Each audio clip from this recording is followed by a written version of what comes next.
Привет. Hello.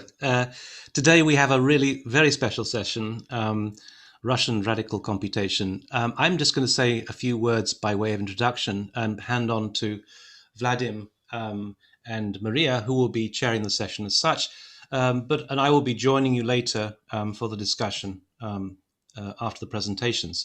I'll also be joined by Marina Rodriguez das Neves, from La Plata, Argentina, and by Eric Goldenberg, my colleague at FIU, also from Argentina, from Buenos Aires. Eric, I should say, his father was brought up in Russia, affected by, as part of the kind of the artistic milieu of these extraordinary Russians who are around producing some extremely amazing designs about just under 100 years ago. Before I just say my words of introduction, I want to just mention briefly that we've just uploaded again our talk from last Sunday onto YouTube, and you can see the link there at the bottom. We had problems with our copyright issues because of some of the videos had some music in them, so we had to re-upload it. This was an incredible session on AI and neuroscience. This is a doctoral theory class we have online every Sunday at the same time as on the screen there. And the links to tomorrow's session, which will be about AI and architectural design, are also below under the YouTube streaming links. It's also streamed on Bilibili. So just to say, today's session will also be uploaded onto the Digital Futures website as a repository for the future. So I want to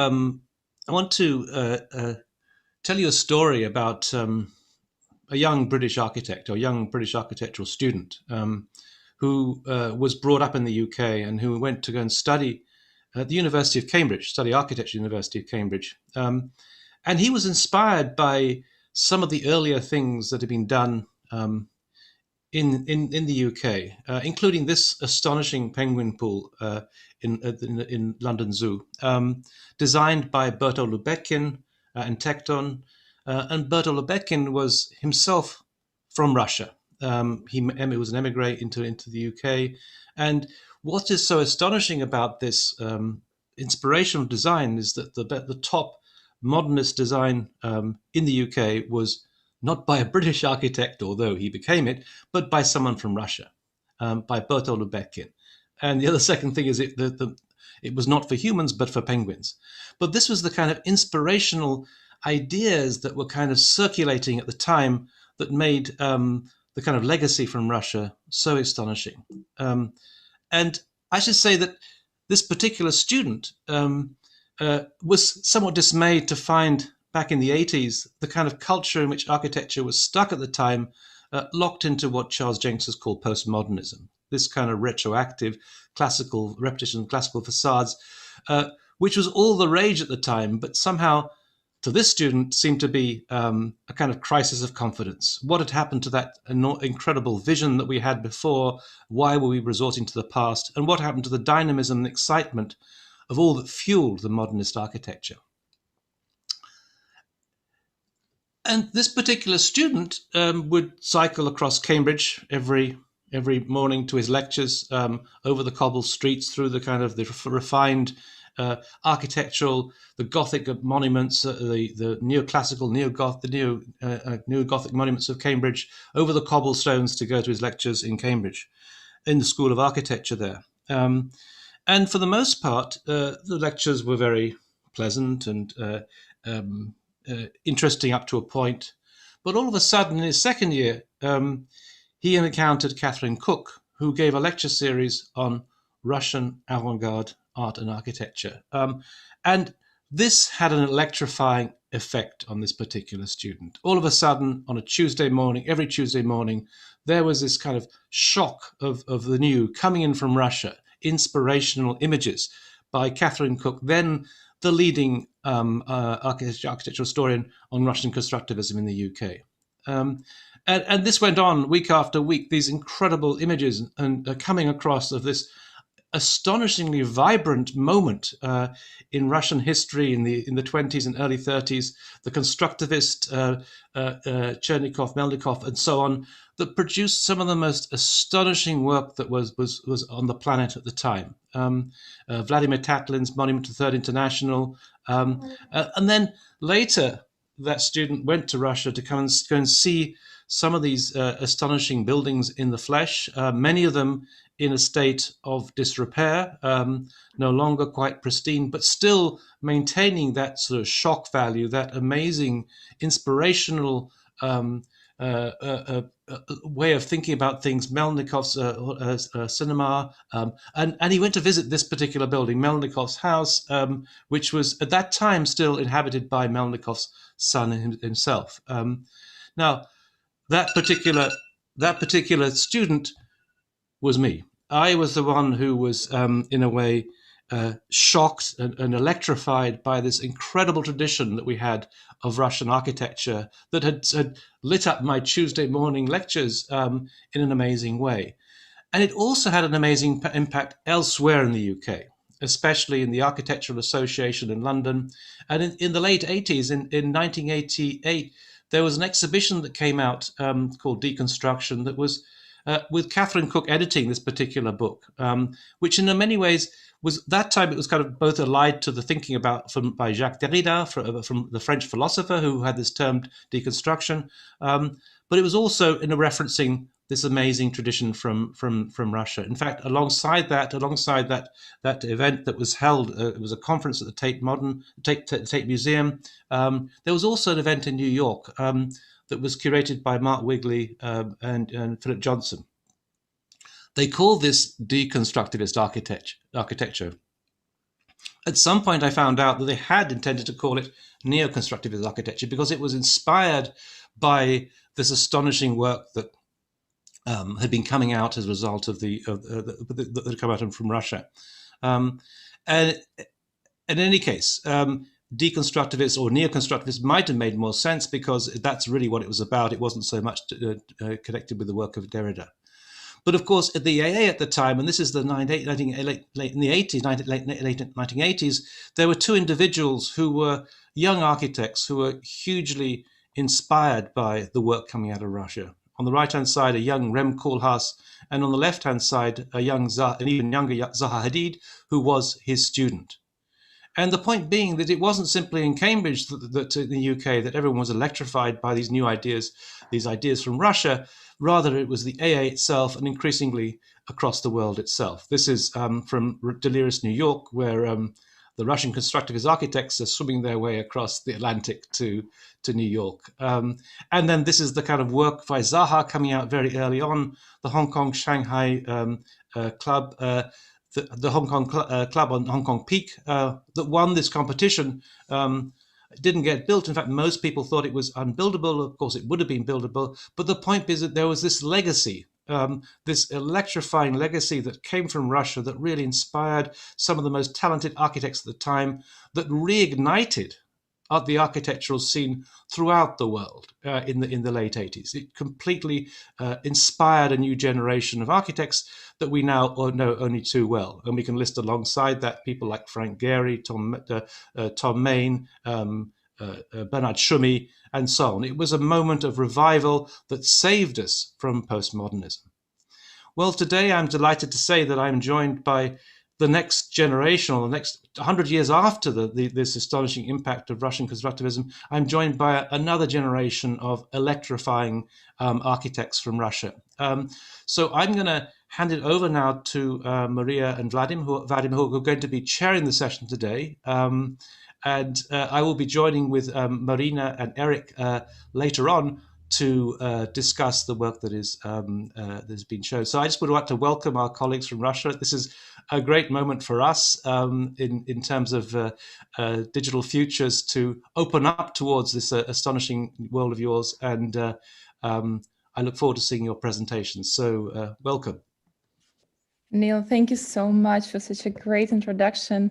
Wow, it's a pressure now to present after this great intro to us. But yeah, with the colleagues, we are thinking quite a lot what is happening in Russia now, what is interesting, what is a new age of architecture, of design and art practices in Russia. That's actually a question that we have in our mind for quite a long time. And because after, I think, constructivism, there is no great import from Russia, let's say like that. And today we try to give you a bit of a different vision what is happening in the post-Soviet territories. And we will give you, I hope, an exciting trip through the post-Soviet metageographies, synthetic landscapes, neo-cybernetics, hacktivist practices, Khrushchevkas 2.0, and hybrid spaces. And we discuss it all together after all. And we have just a mind-blowing panel that we're really proud of. And I would invite Vadim to introduce everyone. Yeah, it's again, thank you for honor of introducing everyone. Yeah, I also think that this session is super important in terms of to discuss what kind of export from Russia we can imagine in terms of a new type of culture maybe that we can showcase. So it's honor to myself to present the speakers of today's panel. First, I want to present Masha Slavnova. She is an architect and researcher in the field of urban ecology and design. I also want to present Nikolay Smirnov. He is geographist, artist, and curator. I also want to present Ksenia Ermoshina. She is an internet freedom activist and archaeologist. I also, again, want to present Maria. She is architect, interdisciplinary artist, and researcher. And Maxim Malein. He's architect, computer-aided design specialist. And myself, I'm a creative engineer and urbanist. So each of us will have a 10-minute speech.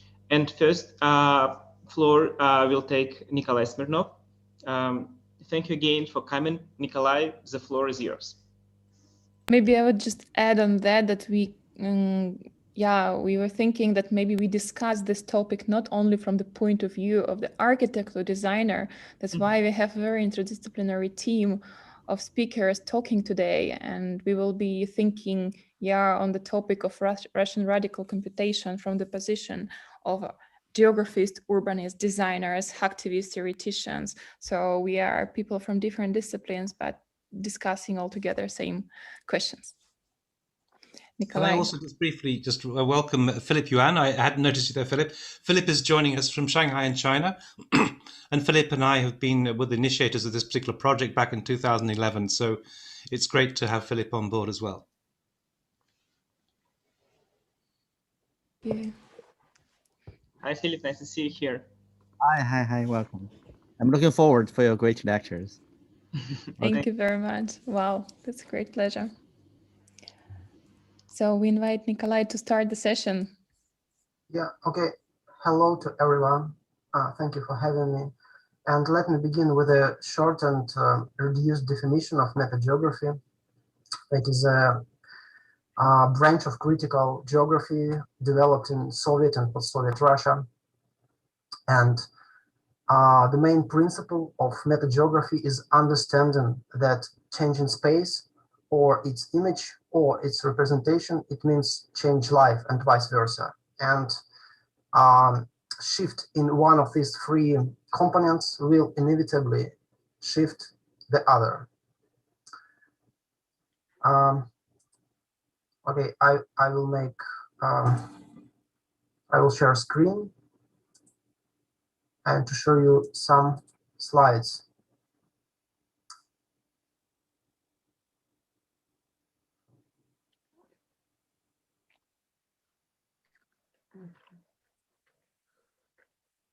Okay, do you see it? Yeah, all good. Okay, the related practices of diagrammatics, cognitive mapping, and counter mapping lie at the core of metageography, which balance landscape, mind, and body into a single research assemblage. The term metageography itself was coined in Soviet geography in 1960s in the milieu of geographers who were the proponents of mathematical modeling in geography. In their view, metageography was a kind of science about science, meta-science, which deals with patterns and rules according to which the geographical knowledge itself is formed.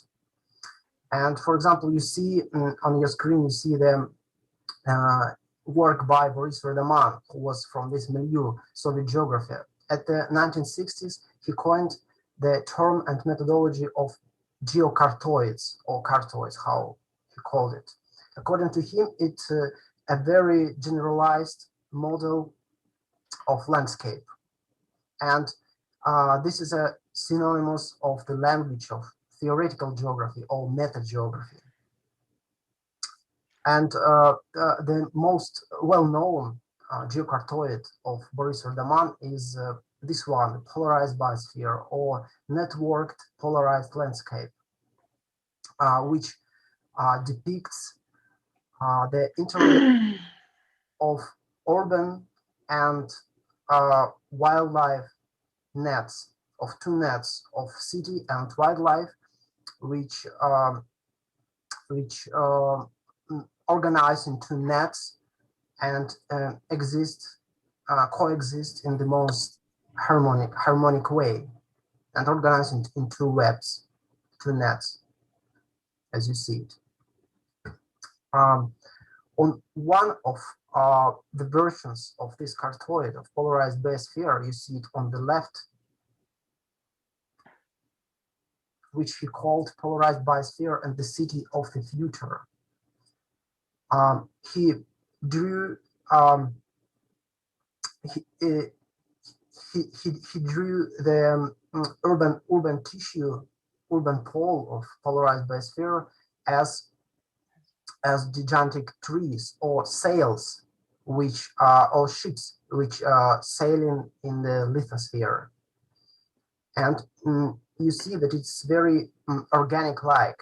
For example, some elements, for example, the urban elements, urban connection lines, which are designated with red, they look like dendrites in neuron core. And in general, it looks like organic tissue with a cells-like elements. On the later version, which you see on the right side of this slide, he drew the urban pole of polarized biosphere as big trees. So he began to develop the principle of bionics, and he claimed that urban tissue is a kind of vegetation. It was in the beginning of 1970s.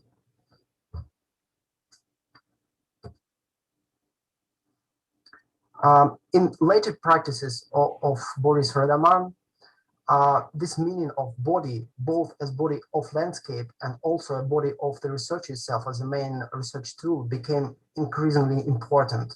And he mapped and made cartoids not only of specific landscapes, but also of his experience, like on this parageographical cartoid, how he called it. You see the interest of Boris Vadim mapped out.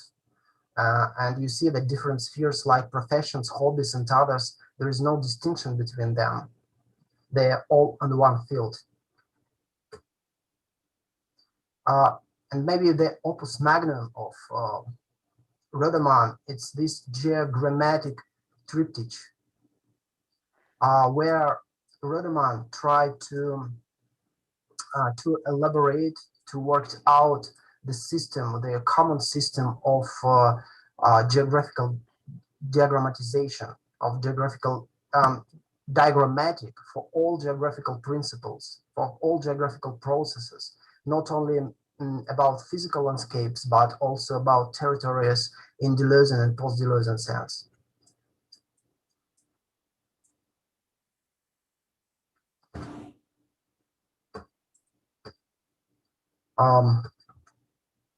The next stage was connected of metageography was connected with the post-Soviet period and with the name of Dmitry Zamyatin, geography Dmitry Zamyatin. He understood and understand metageography as the space of images and images of spaces. And it was working through the mental distancing. And it was a really postmodernist and humanitarian turn in metageography. In 1990s, Smirnov used to do conceptual maps. For example, you see on this slide the conceptual map graph for the Urievets geographical image of town of Urievets, where on the results of the collective expedition trip to this town, you see the different concepts and different location, which forms the parts of mental image of the town of Urievets. They all laid on this plane, and there are some connection between them. So it's this conception of cognitive mapping was a kind of attempt of methodology of creating the mental images of places. Following this, Smirnov began to work with the contrast of different system of representation space. It is late practices, most recent practice. For example, on this slide, you see that he tried to merge or to collapse two different forms of space representation, namely the Western cartography and Eastern gestural calligraphic way of imagining space. And he merged them, and in doing so, he makes a claim about the hybrid identity. It's a kind of claiming for mixed Eurasian identity of Russian spaces, a kind of struggle for identity in geographic terms. Well, and in conclusion, I'd like to make two claims. First, that today we should talk not only about one metageography, but about many metageographies, map of metageographies, of nested metageographies, of dominant metageographies, of repressed and marginal metageographies, and so forth. And second, that today image have become not only the representation of some metageography, but the image field itself became a field which in material sense can be navigated. So, and in this sense, metageography can be regarded as a tool, as a methodology of the navigating in critical and methodological sense, as a set of tools of navigating through different spaces, its images and its representations.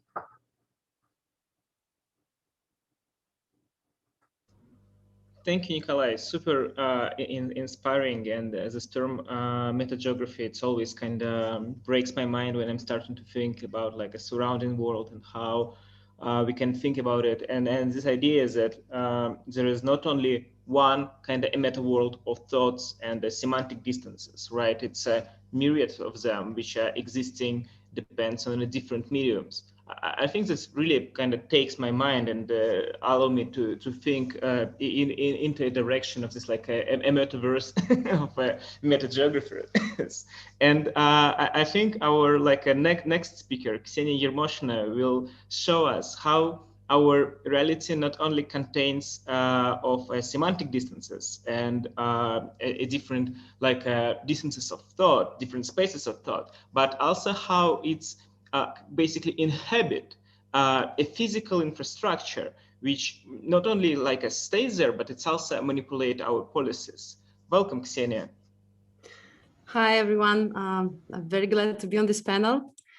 I will try to share my screen.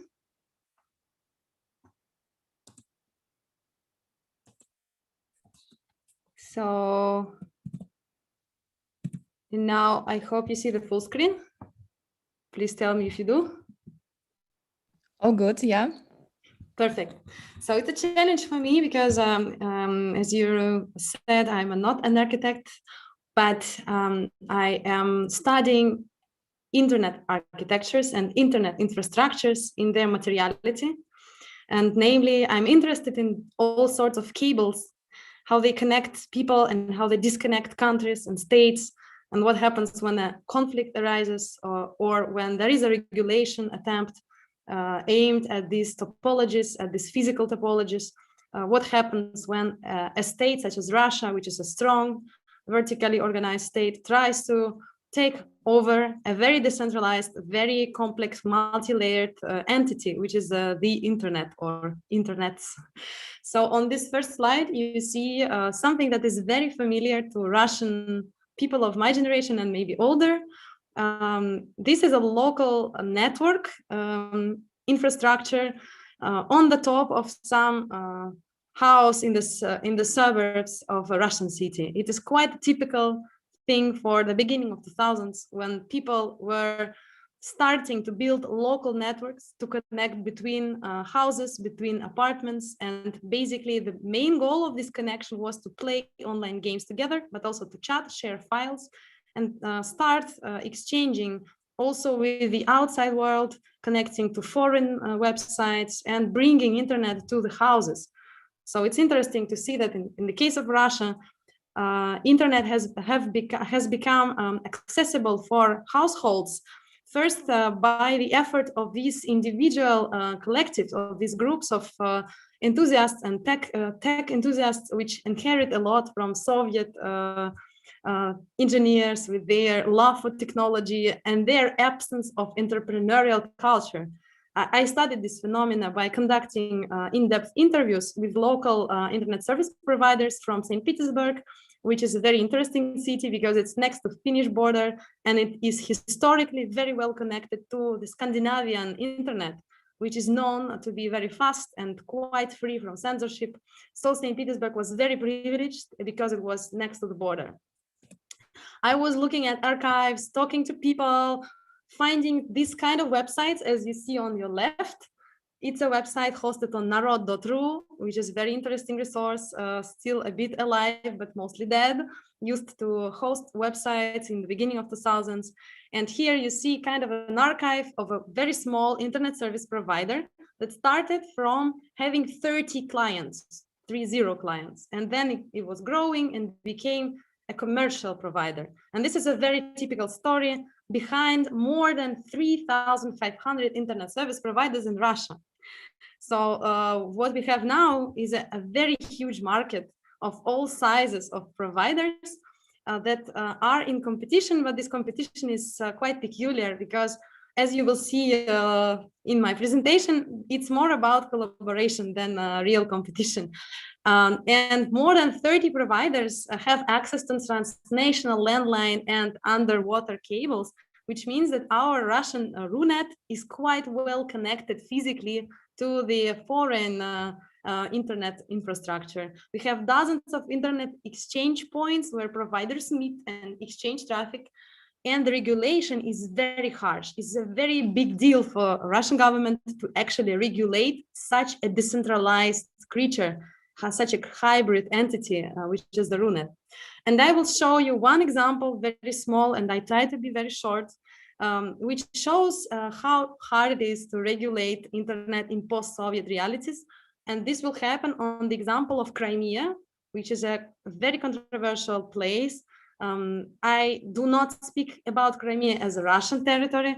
I speak about it as an annexed territory, and I will explain how this annexation happened on the level of not only geopolitical, but physical and infrastructural way. What I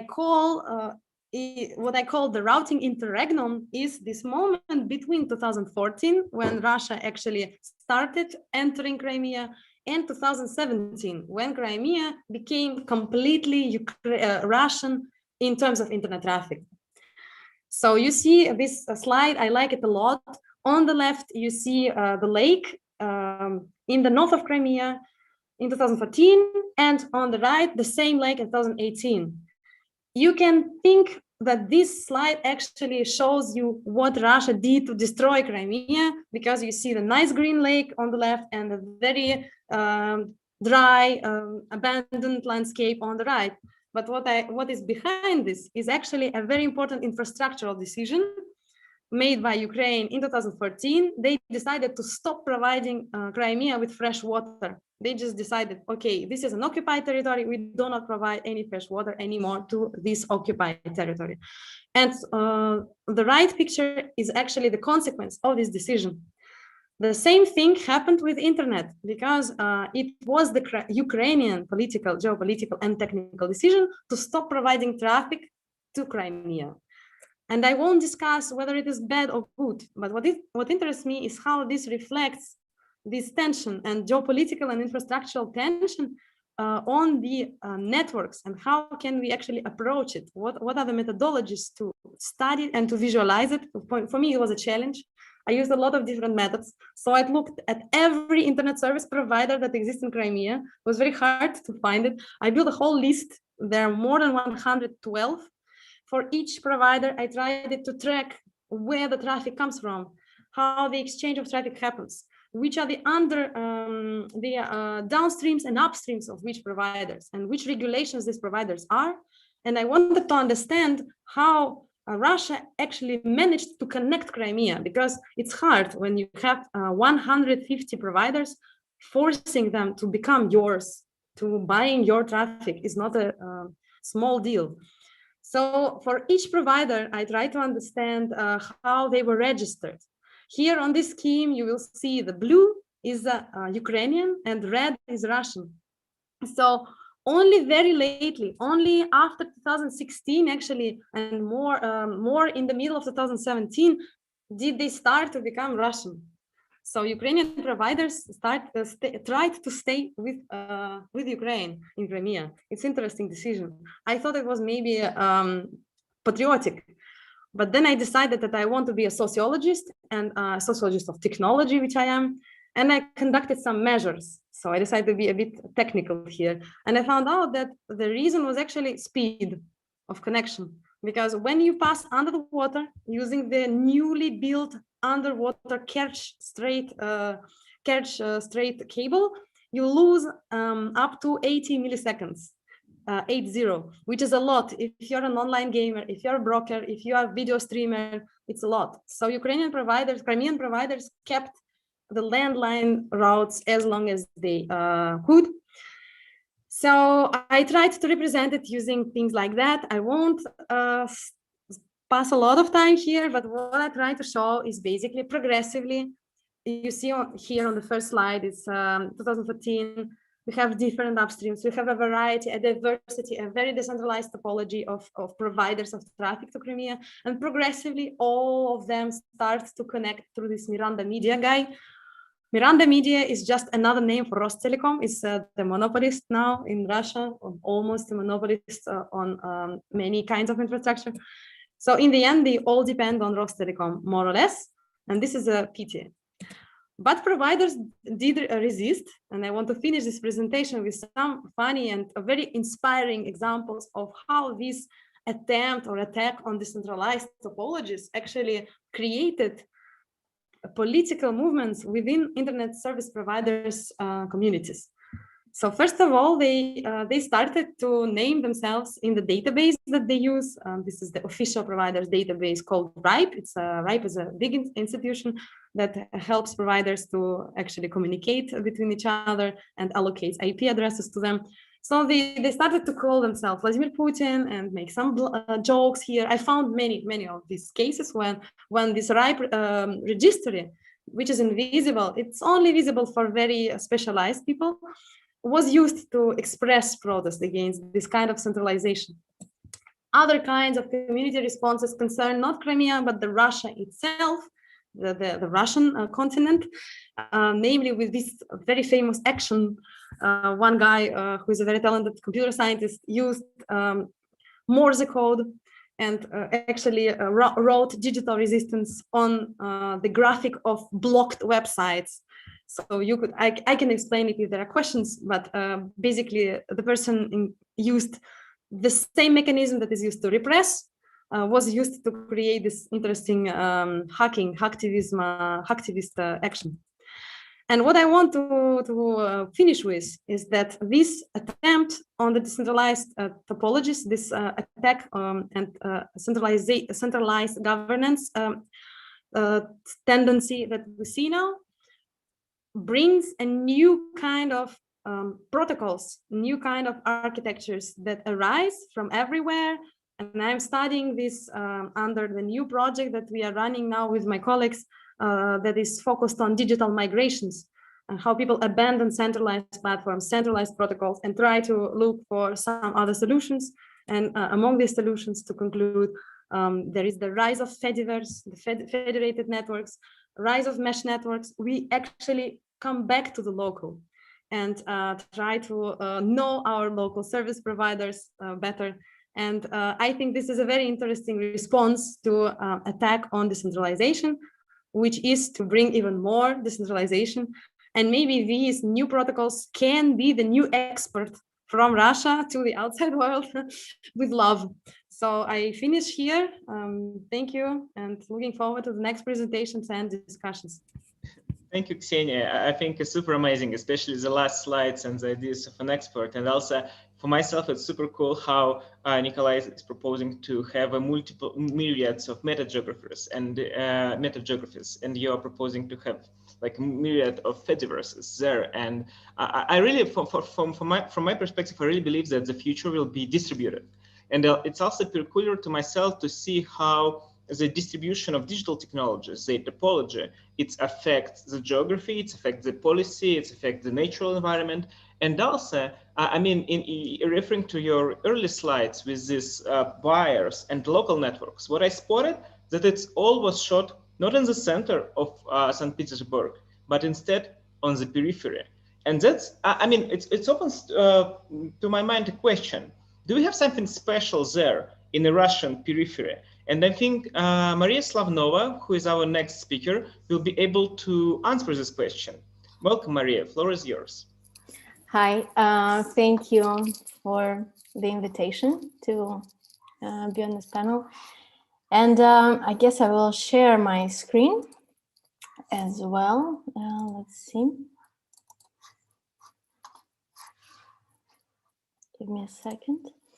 And here I'm presenting a research that was done for the Moscow Urban Forum in 2013. So in a way, it's an old research that we've done with a big team inside an architecture office here in Moscow. But because it was set up as a international context research, and it involved a large number of experts and also a kind of data analysis on the other world centers in terms of peripheral urban growth and acceleration, that you know, I'm going to only show a small portion, and I will give you a link later to the research that we've done so you can see some of the findings.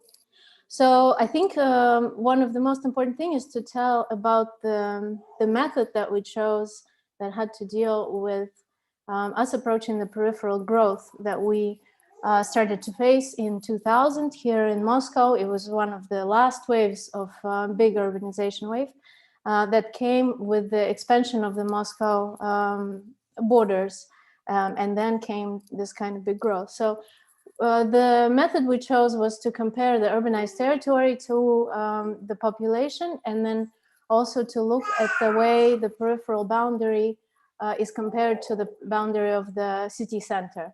And the way this method of choosing the city center versus the periphery, we had geographers working on the ground in kind of understanding the urban sprawl. And so as you see here, Moscow has made, you can see in the book, I think it would be easier to check out the different cities. I will talk on Moscow and its big wave of urbanization that came after the war with the introduction of the panel housing. And a little bit covering on this, I say traditions of constructivism in a way. This was set as this complete new canvas for denying something that was old and in the center, and approaching and embracing something new. That was this new metageography, in a way that it was kind of designed in equally spaced grid with a mathematical approach, with logistics that had to kind of equally distribute culture, education, workforce, etc. So what we found was important, that to understand the kind of peripheral territory that we chose, which we called this periphery in the center here, maybe you don't see, but it's this donut that is bounded on one side by Moscow Ring Road, which is the outer limits of Moscow. Here on the bottom, you see the Moscow region, region spreading. And the inside donut kind of shape, we cut on the third transport ring, because Moscow has grown in these rings, with the most powerful center being the Kremlin there on the top, then the rings that kind of kept building on to the historical center, and then this peripheral center. So what we understood, that in order to examine this peripheral territory, we have to change our optics and remove the center. So this was what we did, and we ended up with this, which this is the territory of our research, and it houses about 90% of population of Moscow in this kind of environment that we chose to examine with 5 different fields, and this kind of emergent field of data at the time. So this was sociology, politics, architecture, culture, economics, and data that added to our research at the time. And as archaeologists, or as architects pretending to be archaeologists, we found this kind of imprint of the peripheral territory without the center. And with this optics, we were able to see different graphics that normally wouldn't allow you to zoom in and see something special there. We had a big team of students, of our colleagues researching here it shows the kind of zoom on the territory, and also the access to the territory, which to our surprise was about 70% of this territory is unplanned, not necessarily zoned but you call it, yeah, the zoning is still uncertain to a lot of times, and so it's accessible to a lot of people, and the territory is vast. We were able to find the sleeping centers that were left over from the previous master planning over the years, that in turn was kind of retrospective. So the planning wasn't done to plan something ahead, but in a way to sort of already accept something that was previously done. And so we were looking whether some of the older planning, master planning scenarios and imprints left these kind of sleeping centers that we could examine. In a way, what we found really here, it shows these planning alleys and accesses left over.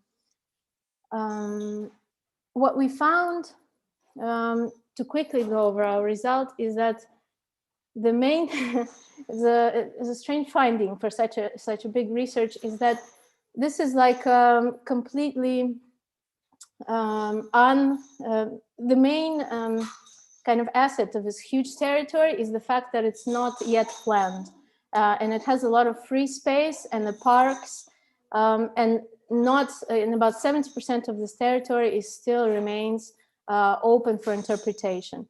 So in our mind, it was this kind of painting by, say, El Lisitsky or somebody, if we go referring back to the tradition, where it was these geometrical blocks, this panel housing that, you know, it was the way of a new life at the time, the way you could plan somebody's kind of a person is like a biomass in a way that it's like a housing for the person that's, you know, just one of the kind of criteria for the government at the time. But it provided this equally it's this open canvas for now, this peripheral territory. And on this open canvas, you know, a lot of people were excited that it's a space for more master planning or more street improvement, or look how great we could connect these yards and roads, and we could refurnish these buildings with nice facades and provide opportunities for people to meet in their yards and be activists, and these kind of excitement that you know, architects have. But I think in my view, looking back at it now, the great thing that it's still untouched in the way it is now, and it provides the potential for more digital, I think, and more kind of imaginary landscape that people could still inhabit, because it's proven that on this vast scale, few tools are really working in the peripheral mind, and when in a way these kind of houses and the way we live in the periphery was designed in such a way that you withdraw yourself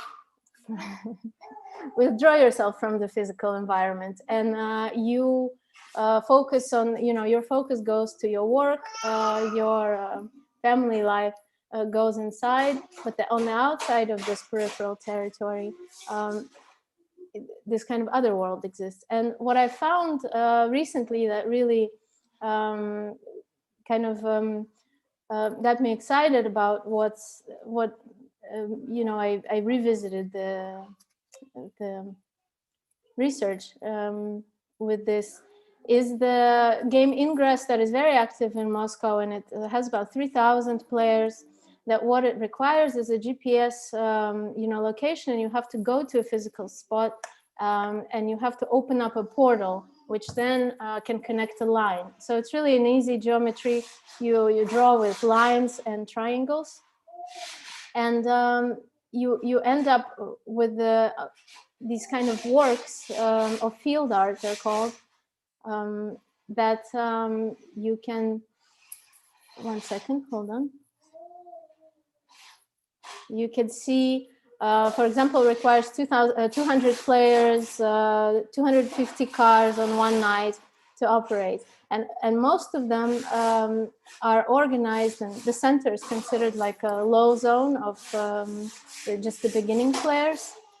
And the outer periphery is the more exciting portal part. So I like the way that these landscapes of ingress exists over these peripheral territory that we study, and the way it overlaps with these kind of building blocks, and the way this metaphysical landscape underneath can provide for new life, I think. Of course, on the side of other architectural and urban tools, but to me, it's one of the more exciting ways to look at the way this kind of carpet or a free canvas is living. So, sorry for the baby play. It's play hour. No, the baby sound is great. I think it's alive, and shows that we are all in our homes and during this pandemic, and we are still growing our children and growing a new generation of great architects and artists. So no, the presentation is absolutely great. Thank you. And that's amazing how you finished with this digitalization and how the gamification of a periphery can improve how we basically consume it. It's also interesting. I just wanted to add that this Moscow Periphery exhibition, it was one of the first, I think, if I'm right, exhibitions which used a digital data, the digital layer, which from the GPS signals as well, to analyze the city. And I seen in one of your slides, like one of first data visualizations that I made in my life, basically. It was on the second slide, I think. So it's really nice to see. But when I looked through your slides, through this like a standard housing, which populated the peripheral area, I think that maybe it would be cool to understand what kind of this standard housing, what is it is? I mean, what is the atomic piece of the periphery? And I think that our next speaker, Malein, will answer us this question. So what is this atomic piece of the Russian periphery, and what is the future of it? Welcome, Maxim, the floor is yours. Okay, thanks. Thanks for the introduction. I'm really glad to be here. Thanks for inviting me. I'll try to share my screen. Okay. My presentation is called Khrushchevki 2.0, like try to pronounce it. And I think it will be a smooth transition from what Masha told us about the periphery, because Khrushchevki means the affordable housing back from 70s and 60s, from the Soviet time, and it's like it's like a meme, if we say in modern language, for every post-Soviet resident. So basically, and how can we compute, and what do Khrushchevkis have in common with computational? Basically, when we say about computational architecture, or parametric architecture, algorithmic design, and stuff like that, we usually imagine something like Zaha or other computational architects with the fancy geometry and using the tools to compute, to make it build, like the crazy ideas. But what I'm going to tell you is a computational architecture in terms of computational sort of regular buildings, like how can we compute an affordable housing, like multi-storied buildings. And it's funny because when you study architecture, or you maybe I spend all my time sort of trying to do something like this, like you're working in this like radical environment, like trying to make something really special and good looking and interesting. But for the last two years, I started working at the startup called Parametrica, and we deal with really low-cost housing, which has no connection with fancy facades and sort of 3D printing or something like that. So. But the funny thing is that if you look at the proportions, if you look at the ratios of regular buildings, like the affordable housing, like this, the yellow one, and the sort of, I call it fine architecture, the architecture that was designed by really good architects. So we would find that the fine architecture is really a tiny amount of buildings that are built in in the world in general, but in Russia especially, we have like half of the building are typical buildings. They are they kind of industrialized panel buildings. The one Masha showed you before. And I would say like a lot of land in Russia is built by this type of buildings. So there's a tiny sector in the diagram which is about the architecture, which we usually call computational architecture. So there's only really tiny amount of buildings kind of using these radical ideas and computing the architecture and stuff like that. So, but what I propose, like, how can we use the tools which were designed basically for this little red sector?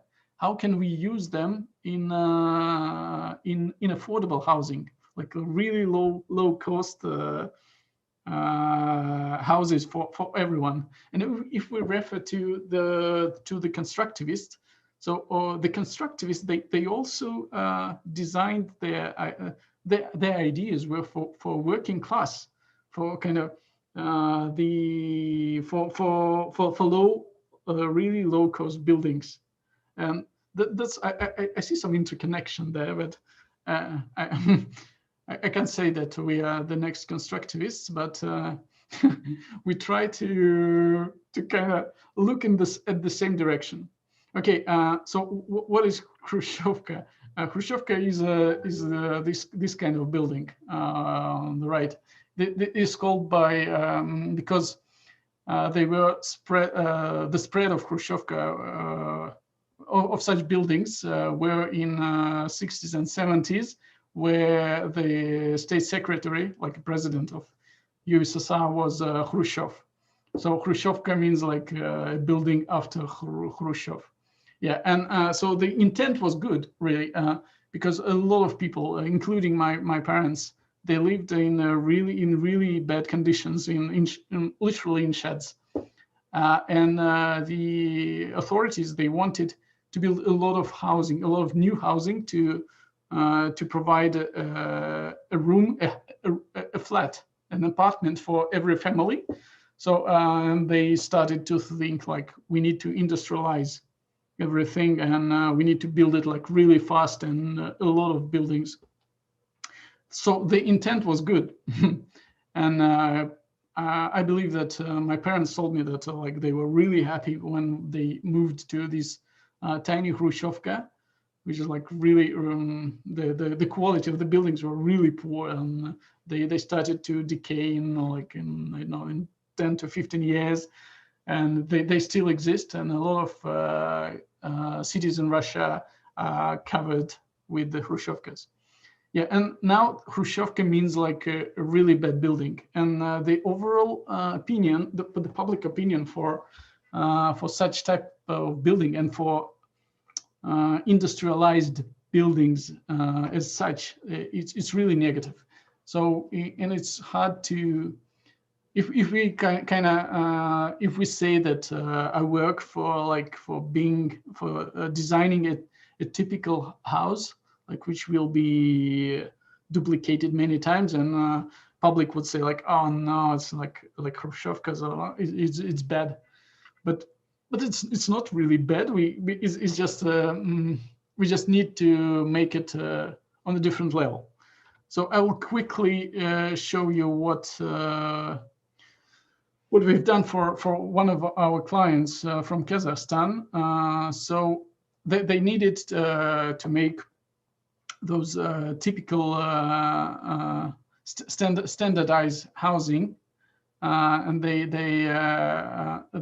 was our task to design a system that would generate different options for master planning and for floor layouts to quickly analyze the land plots, to give all the quantities, and to get to create a system which would generate master plan and floor plans and facades and stuff like that nearly instantly. So we did a kind of tool based on Rhino and with export to BIM software like Revit, and so basically in a matter of minutes, you can build a master plan and get all the quantities, all the costs, all the floor layouts, the parking spots and stuff like that. So, but it's all based on the standardization. So, and you can change it. So this was a prototype. So that we wanted to prove our concept is possible. That's one of the projects we did. So all the quantities and the software generates the drawings. Images were done by visualizers, not like from out of the software. And but you can get a real BIM model in a matter of hours with all the drawings and stuff. So basically, you can get a project quite quickly. So, but there are some drawbacks as well for such a concept. So what that was the first project, not a project so what we've learned from that from our tool. So we wanted the final goal was to make a marketplace for those yellow sector, or for the huge segment of affordable housing. Like we have an Amazon, for example, or like Wildberries in Russia, where you can buy stuff from the website. So we thought, why can't we do the same thing for architecture?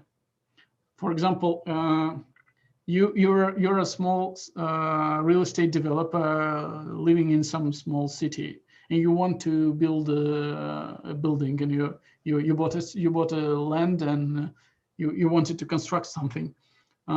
You can't hire good architect because probably it would be expensive, and there are no good architects in your region.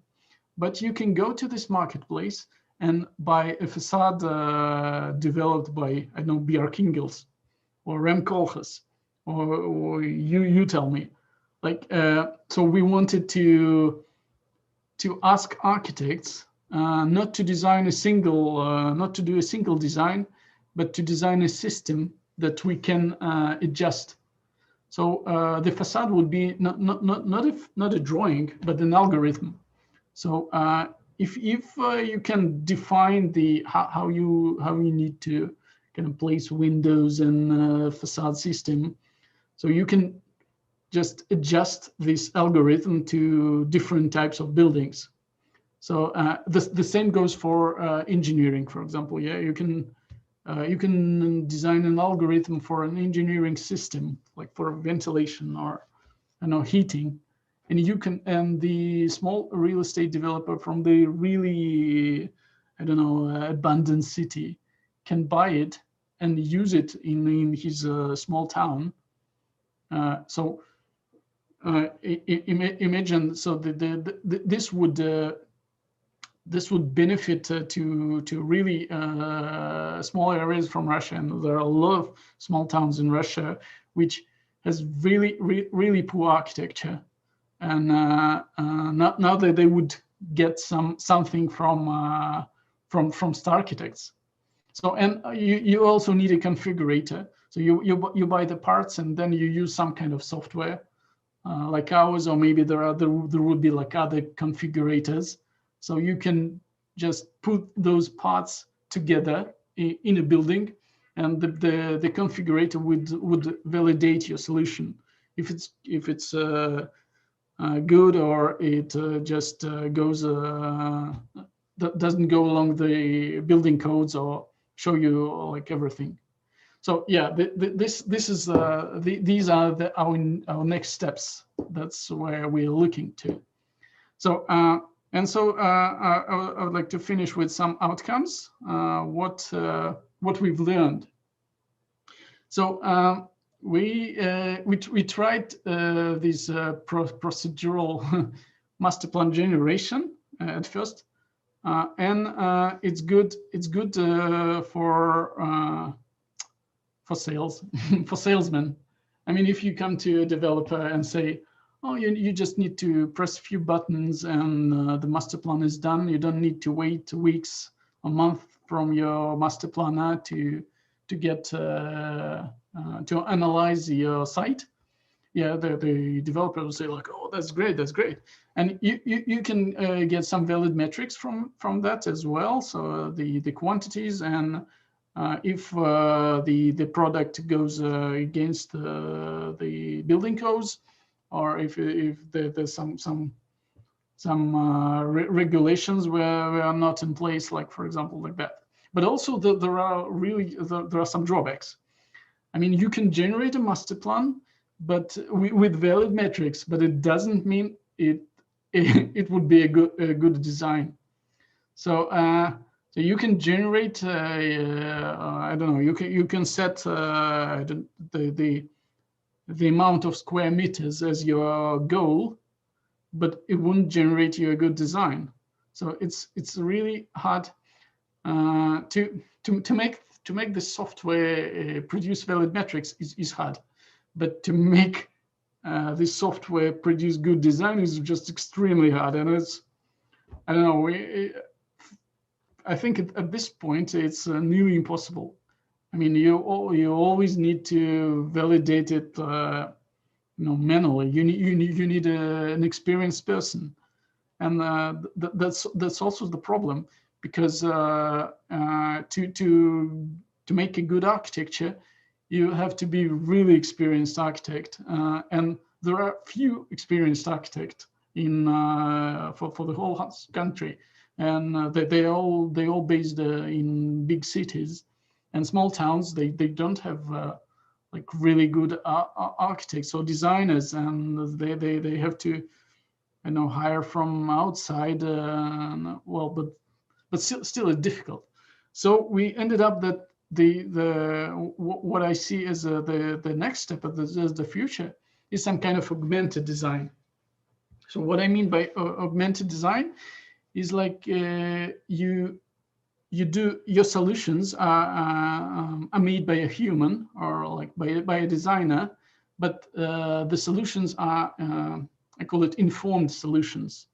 So the computer, the algorithm or your computational system would suggest you what is good, or like not really good, but I mean, is it valid or not? So if you move your building, you should instantly understand if it's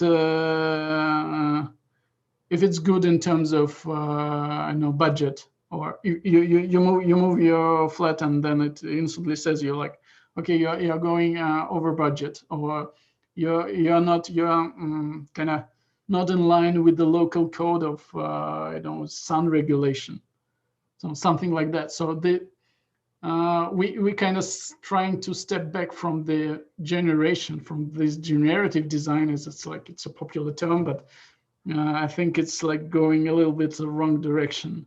So we want our system to aid the designer.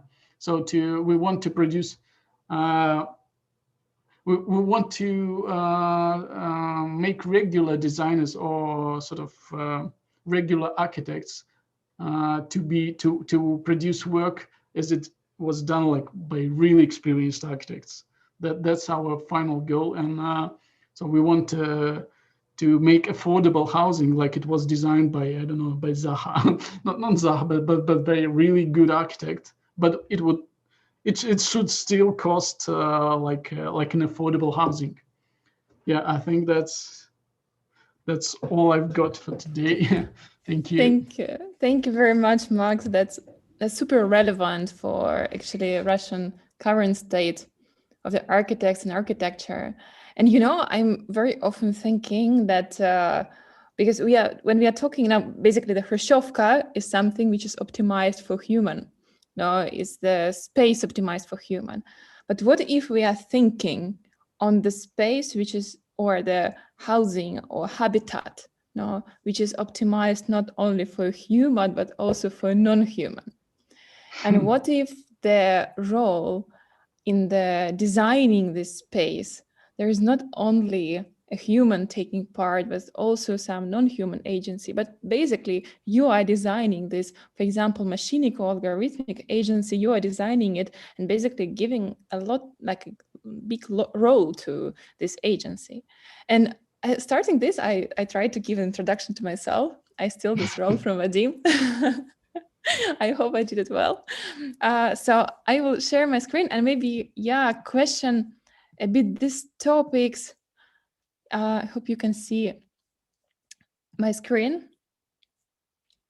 Yeah, I want to come back a bit maybe to the topic also of the landscape, because I think that landscape is something that kind of, I don't know, hugging all our discussion. And we are starting with Nikolay, with this idea of the metageographies of the post-Soviet space now.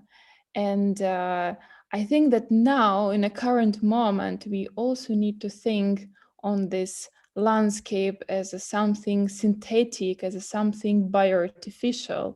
Now, and I put here the image first of Edward Bortinski. And I really like to start my presentations with his inspiring works when he is taking, like, depicturing the landscape, which is not exactly natural, not exactly artificial, but it's a landscape which are modified by the human presence, no? But it's still natural, and it's also machinic, no? And where we can find the patterns which are defined by human and non-human agency at the same time. And basically, I think through this pattern and through this depictions, no, and through this analysis and programming of these images, you can start understanding that there is a logic which is programming our reality now, which is not only human, which is not only machinic, and which is not only biological or geological. No, so we are basically coexisting together within these concepts. No, and basically that's I also every time think on the aesthetics. No, that the aesthetics are also defined by this idea of the interaction of these different systems now, and we are now getting inspired by the absolutely maybe non-natural imaging, no, which is probably previously could be quite surprising for us. And as an answer of Edward Bortinski, there is a lot of Russian bloggers and Russian artists and internet. I even don't know how to translate the name of the people and community who is taking the pictures and trying to analyze the aesthetics of Russian, let's say, periphery. Now, that's also like a callback to the Khrushchevkas, no? And I think this idea of the housing, the idea of the habitat, the idea of the urban sphere is very present for us now in Russia. And what is interesting for me that we are not looking to this as something, I don't know, like non-aesthetical or not beautiful. No, we actually trying to find a certain aesthetics in that, and we find, no. And here, I think the presence of the machine, the presence of the algorithms that Maxim was just describing us, and the presence of the technology is very valuable now. And basically, the current aesthetics are formed through the intersection of these different principles. And what is the role of ecology and geology in this?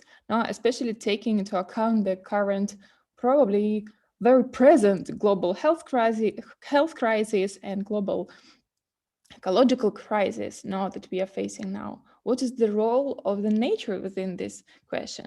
And I want to put you into the different area. It's Russia, very far east of Russia, Vladivostok, no? And that's basically what I was showing you before. That's the territory of logging. So this is the territory which is reproducing the wood which is cutted in the territory of the Far East and in the territory of Ussuri Taiga. And here I'm presenting you the project that we were developing within our master program and within our art community, DigitalFUTURES, together with Anastasia Yegorova and genius biologist Alexander Kagansky. So, and here we are looking to the Ussuri taiga, now the territory, which is basically now highly demolished, cutted, and used for the urban sphere. So basically all this is the drone scanning and a drone recording of these territories. So this territory is widely used for the urban infrastructure. Now, and the economy of this territory is defined by the amount of coal, by the amount of wood, which is used by Russia, Japan, and China for the construction. Now, and we were starting to monitor these territories in different periods of the year in order to understand what is actually the presence of this territory and how we can find the different economical values of these territories now, in order to redefine these processes which are basically killing the biodiversity of this area. And all these recordings were done in order to capture this natural environment, which is absolutely informed and hacked by the human, and create the hybrid space, the space which is not exactly natural, which is not exactly artificial, which is not exactly digital, or which is not exactly physical. So we were doing a set of analysis, defining the most proficient areas and defining the values which we could extract from the forest. For example, reading the greenery with NDVI and thinking how we could, for example, create a system which could give the value to this forest through the digital medium. For example, how does the one tree which is growing in the far east, in the Ussuri taiga, could create, for example, could produce some cryptocurrency in order to create a new economy, or how we could create some programs which could be, for example, hosting events in the virtual space in order to activate the physical space. So, and here I think I come to the idea, how do we actually think on our planet and our landscape as a hybrid environment? And how we could start giving through this concept of the hybridity of our landscapes, how we can give a different economical values, and basically how we could prevent the destruction of the ecology. And I want to introduce you to another project where we are starting to think on the idea of the small robotics, which are starting to scan the territories of the mountain area in order to start redefining it and creating the new habitat for a human. So here, for example, we are introducing a machinic intelligence, a machinic agency within the process of the landscape habitation. And I really like to think that this process, the machinic intelligence, could coexist with the human in order to start creating the habitable environment. And what is interesting, that machinic intelligence could be working with the processes which are present within this territory, within this natural environment, in order to start decoding it. So here you basically see some processes and the flow lines which are starting to decode the flows of water and the flows of like a spraying of this water in the mountain area in order to start creating the habitable spaces for the human. So, and coming back to the question of the aesthetics now, how we could start thinking on the nature, which basically doesn't really exist. Now, how we could start thinking that machinic intelligence could create some types of the aesthetic which could be present for our habitat as well. And this is a project, again, by DigitalScene.net art community and by our students, Alexander Sirichenko and Ekaterina Pryanichnikova, who are training the style gun algorithms based on the natural depictions of the plants in order to start to create the propositions which are not exactly natural again, and which are not exactly artificial. But what is interesting for myself, how we could, from this maybe hallucination, could come to the patterns, back to the patterns that I was speaking in the very beginning. And this is some pictures of and videos of my PhD research when I'm analyzing different sets of data of the microscopic depictions of the wooden structure in order to understand its structural properties and performative properties.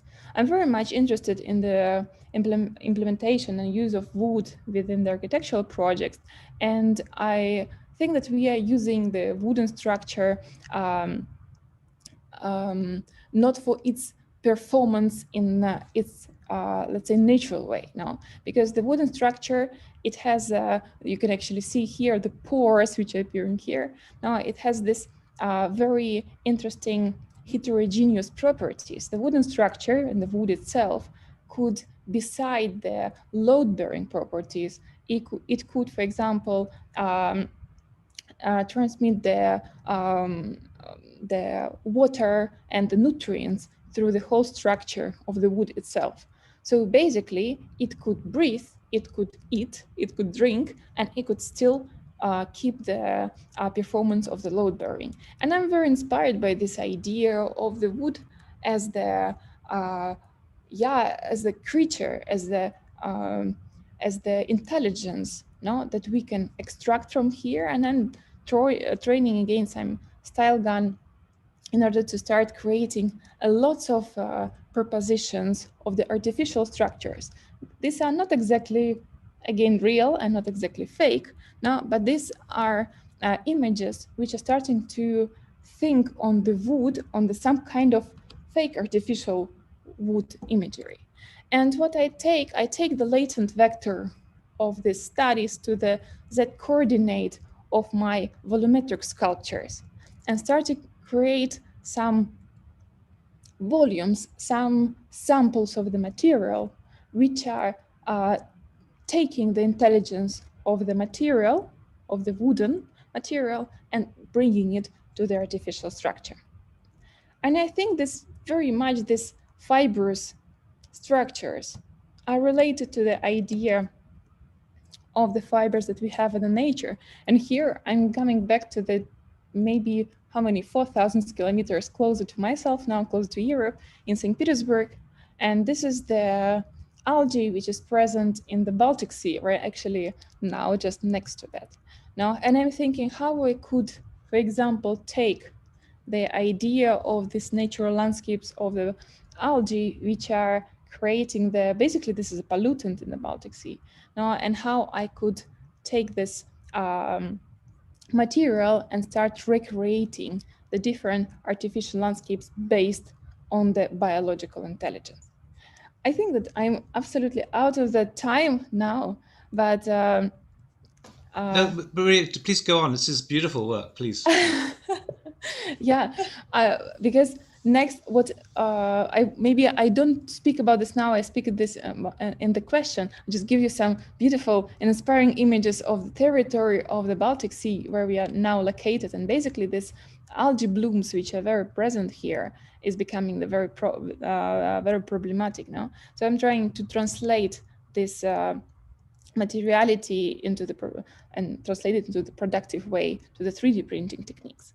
So, and basically that's the question for me, what is the role here of the biological intelligence, of the machinic intelligence, of the human intelligence in order to defining the aesthetic that we live now, And with this word, maybe I stop my discussion and I want to invite Vadim to give his presentation, because I think Vadim will be talking more about the digital tools and about the algorithms, about the machinic intelligence, which is defining this hybridity that I was talking now more into the intersection between the natural and artificial. So Vadim, please take the next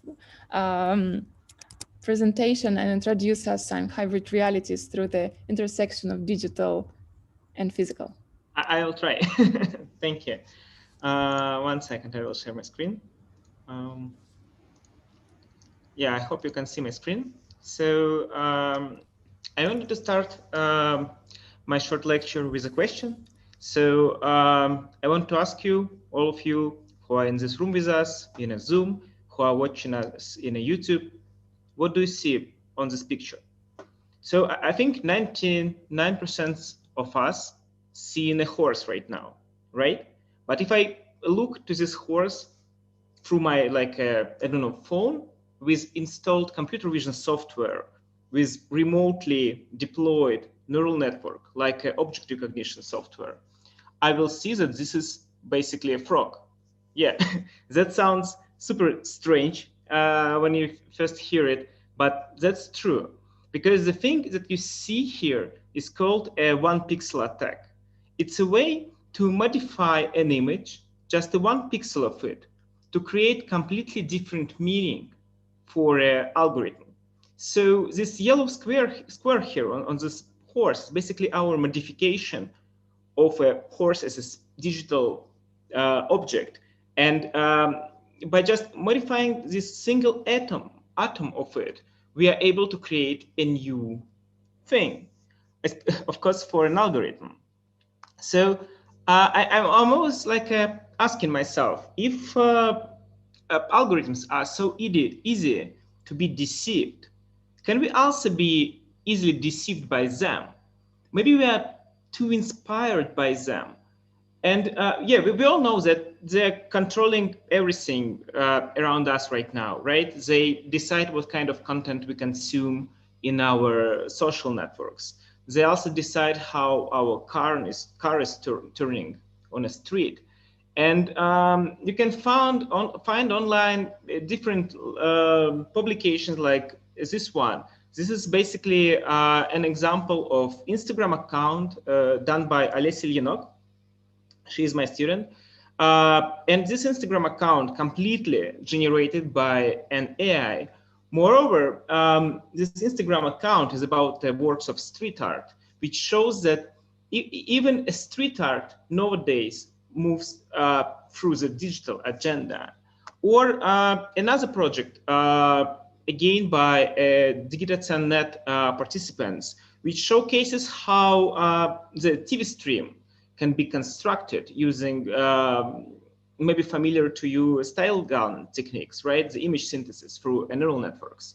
So if neural networks are so controlling everything around us, they're also becoming creative. They're also becoming to create a new objects around us.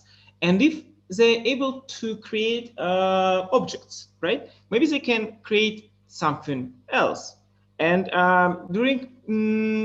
when I'm starting to think how else we can extend the computer generation, where is it implications? I always remember this book. It's one of my favorites. It's called The Quantum Thief. And it's a book about storing the collective memory of a world civilization in a single place. It makes this memory atomic. It also makes it accessible and infinite. And of course, if this memory is digitalized, I don't want to spoil a book, but of course, this memory can be somehow synthesized. And if memory is synthesized, I mean, what kind of structures we can create from this memory? And as in this project from DigitalFUTURES participants called Nina, you are seeing a memory of Katya Pryanichnikova, who was taken into the Vladivostok hospital. And then this memory was reconstructed and stored through the photogrammetry technique. But the interesting thing here is that photogrammetry not only allow us to store a memory into its digital form, like a text or audio, it also can create us a memory in spatial form.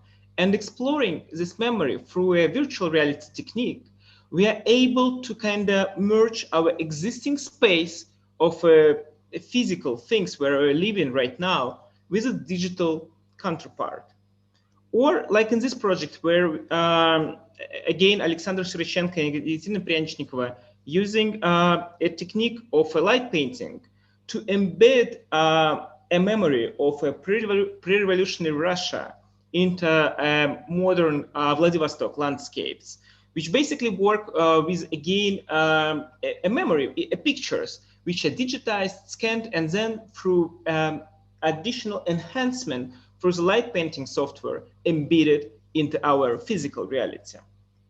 So as you can see, there are basically two spaces existing: a digital space completely controlled by algorithms, and a physical space still controlled by architects, right? But is it true? I mean, are we as designers or architects still controlling the physical space, or how we do so? And for my career as a data engineer or data visualization engineer, I always researched how the data visualization systems can be applied for reconstructing a digital landscapes of our modern cities. So right now you are seeing a visualization of a Moscow semantic landscape, which we made for the research. This was done by Masha Slavnova and other researchers called Archaeology of Periphery. Maria told you a story about it. And while we build this visualization, we found that the Moscow that is discussed in social networks, it's the bottom right corner on a screen, is basically super small, but it's super intensified in terms of social networks. So it creates a kind of a different Moscow with a huge center and a super diminished periphery area. And this landscape, it's basically coexisting with the physical landscape of Moscow.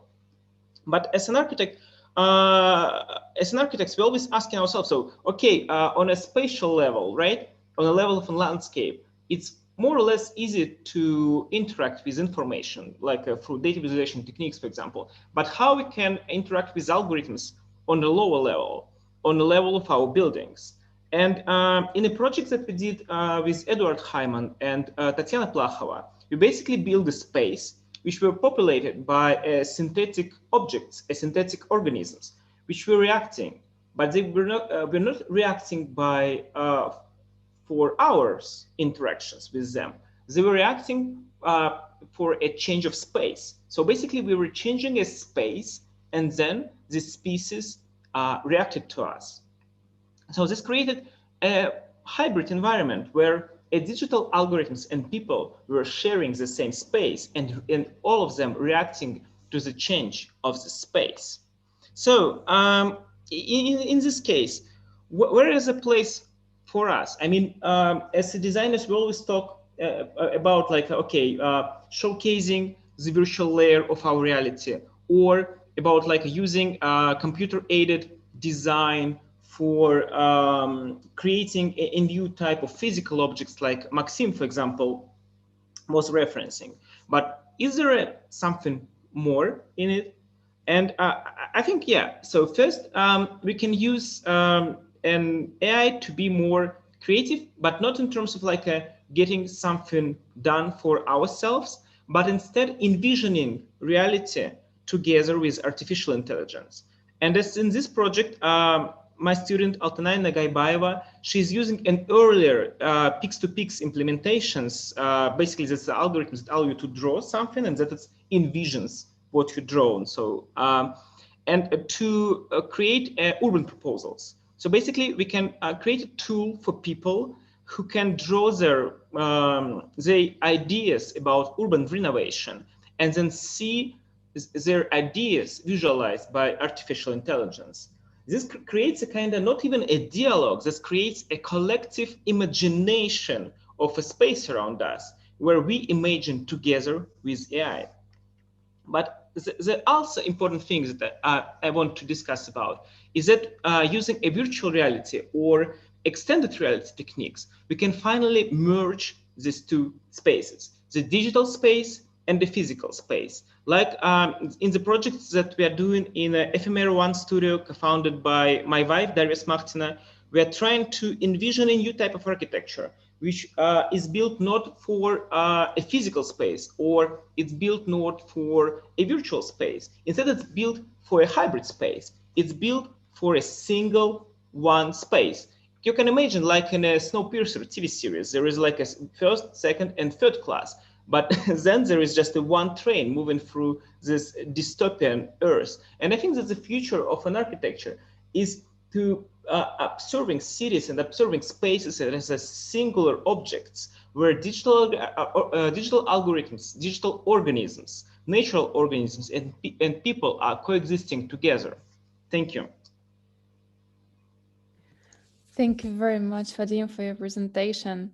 I think that on this point, maybe we complete all our talks now as a presenters and open up the discussion. We try to present not different parts of the same topic, but we try to create, as I said at the beginning, a trip through different post-Soviet geographies, cities, peripheries, in order to place everybody in some kind of, I don't know, Russian reality today. And I think it's not only Russian. Yeah, we said several times on the post-Soviet, we really see the presence of these post-Soviet geographies now here in Russia. So, and there is probably a question now from everybody now who is listening to us that, okay, so what is the design in Russia today? What is the trends in Russia today? What is the architecture today? Is there a new modernism and constructivism, which is digital, hybrid, synthetic, emerging? No. So I think that all these questions should be bombarded us now. So maybe we just open with our fantasy and our vision of what is happening today, and what is like maybe our reflection as a team preparing this panel today. What is our thoughts on Russia? Because I think that for all of us, it's a question.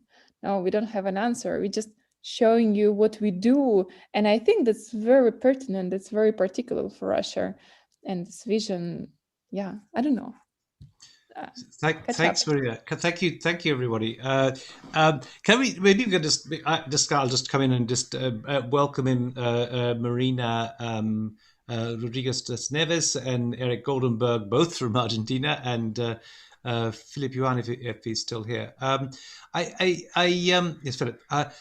I just wanted, maybe I can kick off with a question. I guess we were always aware of this dynamic visual material, which was in a way trying to kind of ignite a new aesthetic for a new time, a new political new time. And I guess that's the one question that I still have, is like, because I think these last two presentations showed us some of the kind of the visual ways of approaching things. But of course, there are other operations in place, and often the visual provocations didn't get very far. We know in Russia that, unfortunately, despite the incredible dynamism of that moment about 100 years ago, that actually that wasn't adopted by the population. But I've got another question, which is to say, I'm very much interested in kind of like the idea about, from a kind of political angle, the notion of control. And I think that Putin famously said, whoever controls AI controls the world. And I just wanted to float something by you, because the game Ingress was mentioned early on. Now, I don't know if you know the story of Ingress at all, but I know the person who designed it.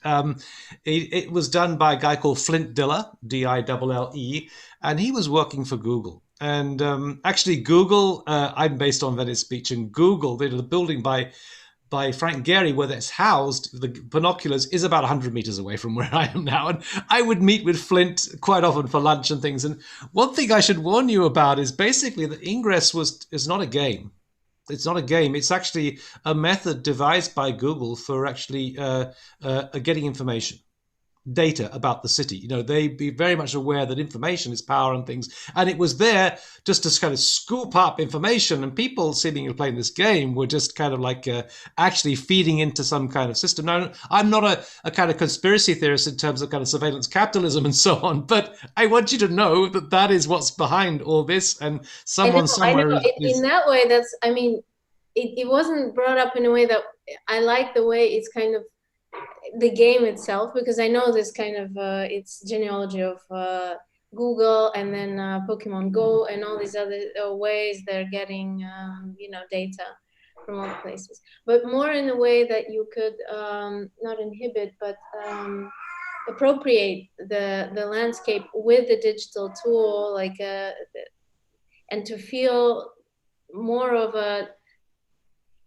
kind of approach where your body over say 100 kilometers is a line that you have to go to, just the way things could work with more approaching the landscape, because not with the urban tools but with a different type of technologies, like we're even looking at it as we did with the group of students, like through LiDAR vision, where you're having like these machinic landscapes that then you can break up into, but it just gives you a different type of perception rather than where it went to more of a landscape, urbanism kind of landscape tool, where people were saying, well, we should, then kind of have more projects dealing with, public, not public space, but kind of urban landscape design, that it went to benches and so on, tiles. Yeah.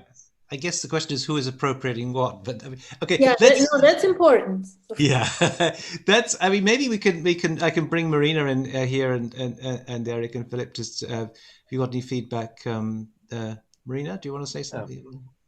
Go ahead, Marina, please.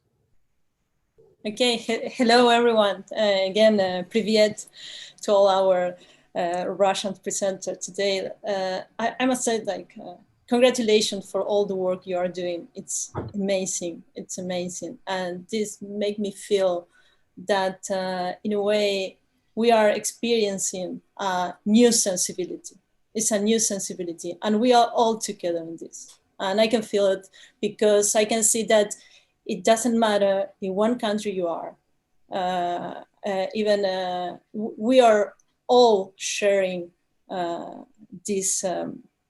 Not only the temporal context, the time we are living, also we are sharing the planet we are living. I consider, for example, this new sensibility that is in a way challenged because it's giving us a lot of new perspective through AI, for example, and we're still thinking about what it means, what kind of new sensibilities we have through all these new or emergent technologies that you are using today. So my comment could be like, maybe I was thinking through all your presentations that maybe this new sensibility is about it. It's about to understand that we are all together in this, and there is no, and it's challenging all our previous categories.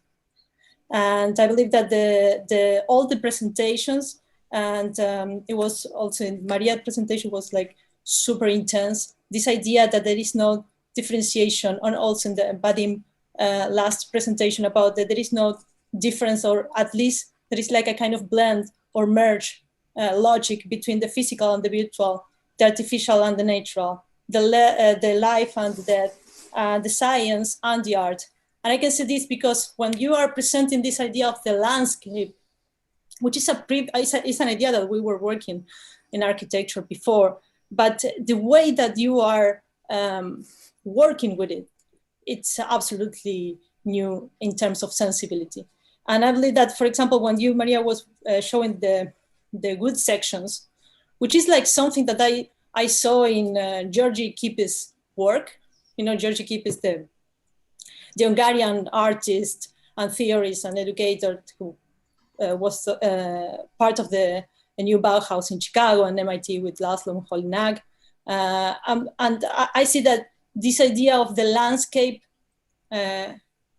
that share a field in art and science is really important today, because before we have like two different worlds, but it's not true. We were, I mean, so that's what I'm saying when I'm trying to explain that this idea of coexisting that it was also mentioned in your presentation, Maria. It's like absolutely important to understand the connectedness, and also that we are taking previous things that we already saw, that we already use, but in a new way and with a new understanding. And that's for me the new sensibility in terms of AI as well, in terms of design, in terms of art, and in terms of science. So thank you very much, and I will make you more questions through the conversation, but just to tell you, like, congratulations for your work.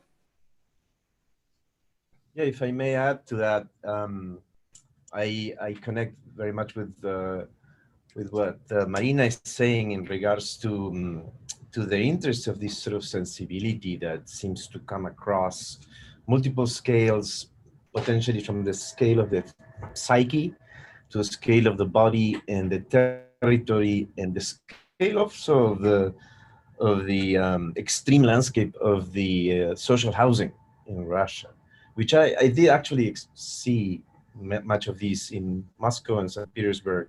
Was there about 5 or 6 years ago. But to me, what is interesting also, something, and I think that Neil, you mentioned Mark Wigley earlier on, talking about the VCon show. And I do remember, well, of course, Mark's work on the Situationists, his book on the Situationists, Constant Babylon.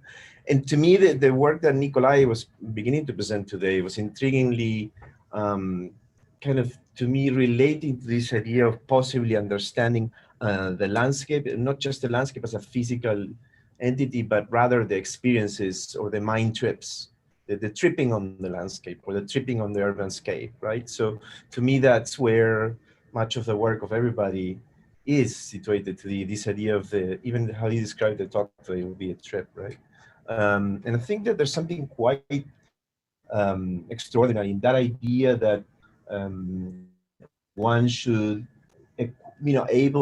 enabled by the techniques that we have today to study the territory and to study different kinds of behaviors that, be it from this, cellular behavior of certain material to how people can react and interact with each other, that the important question that's beginning to generate this sensibility, it's really about how do these passages happen? How does this extrapolation of scales and behaviors are indeed generating new possibilities of seeing?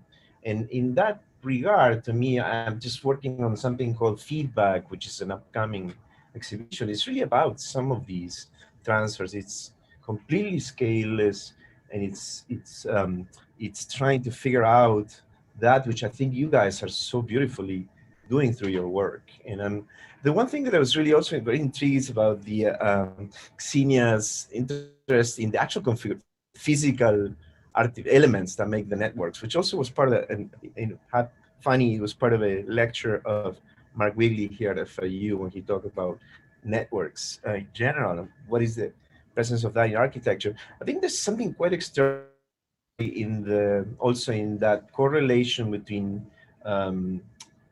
emergent physical constructs that come out of trying to accommodate technology, and this tripping happens. But I don't know, I'm very enthused about the work. It just makes me want to work more. So great, fantastic, and thank you. Thanks. It's super great that it's inspired such thoughts. I don't know, Philip, if you'd like to sort of ask a question as well. I have something to jump in. Okay, so Maria, go ahead. I don't know if I have an answers or I have a questions, but I think that's, thank you very much for your feedback, and it's very inspiring also to listen your opinion on that. And I think somehow our discussion questions the large territories of Russia now.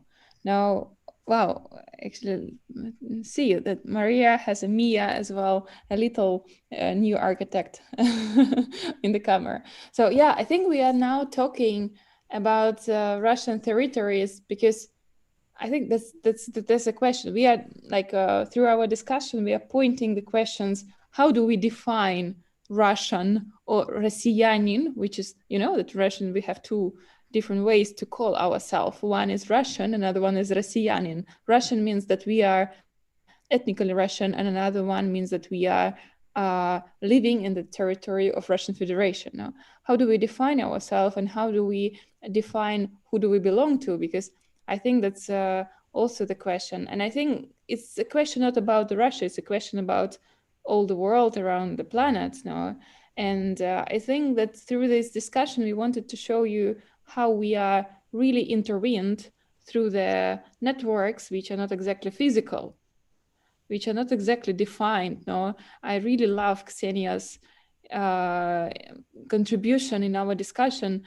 And Ksenia was messaging me, wow, I think I'm not fitting into this discussion. No, I think that's actually her presentation was really much explaining how do we define through these internet networks, no, physical internet networks, which are starting to say that you are not exactly Russian, maybe you are Finnish, maybe you are Norwegian, no, maybe you are connected through the different I don't know, relationships which are not exactly Russians. And in the same time, which is spreading our personality and spreading our physicality and geography. You know?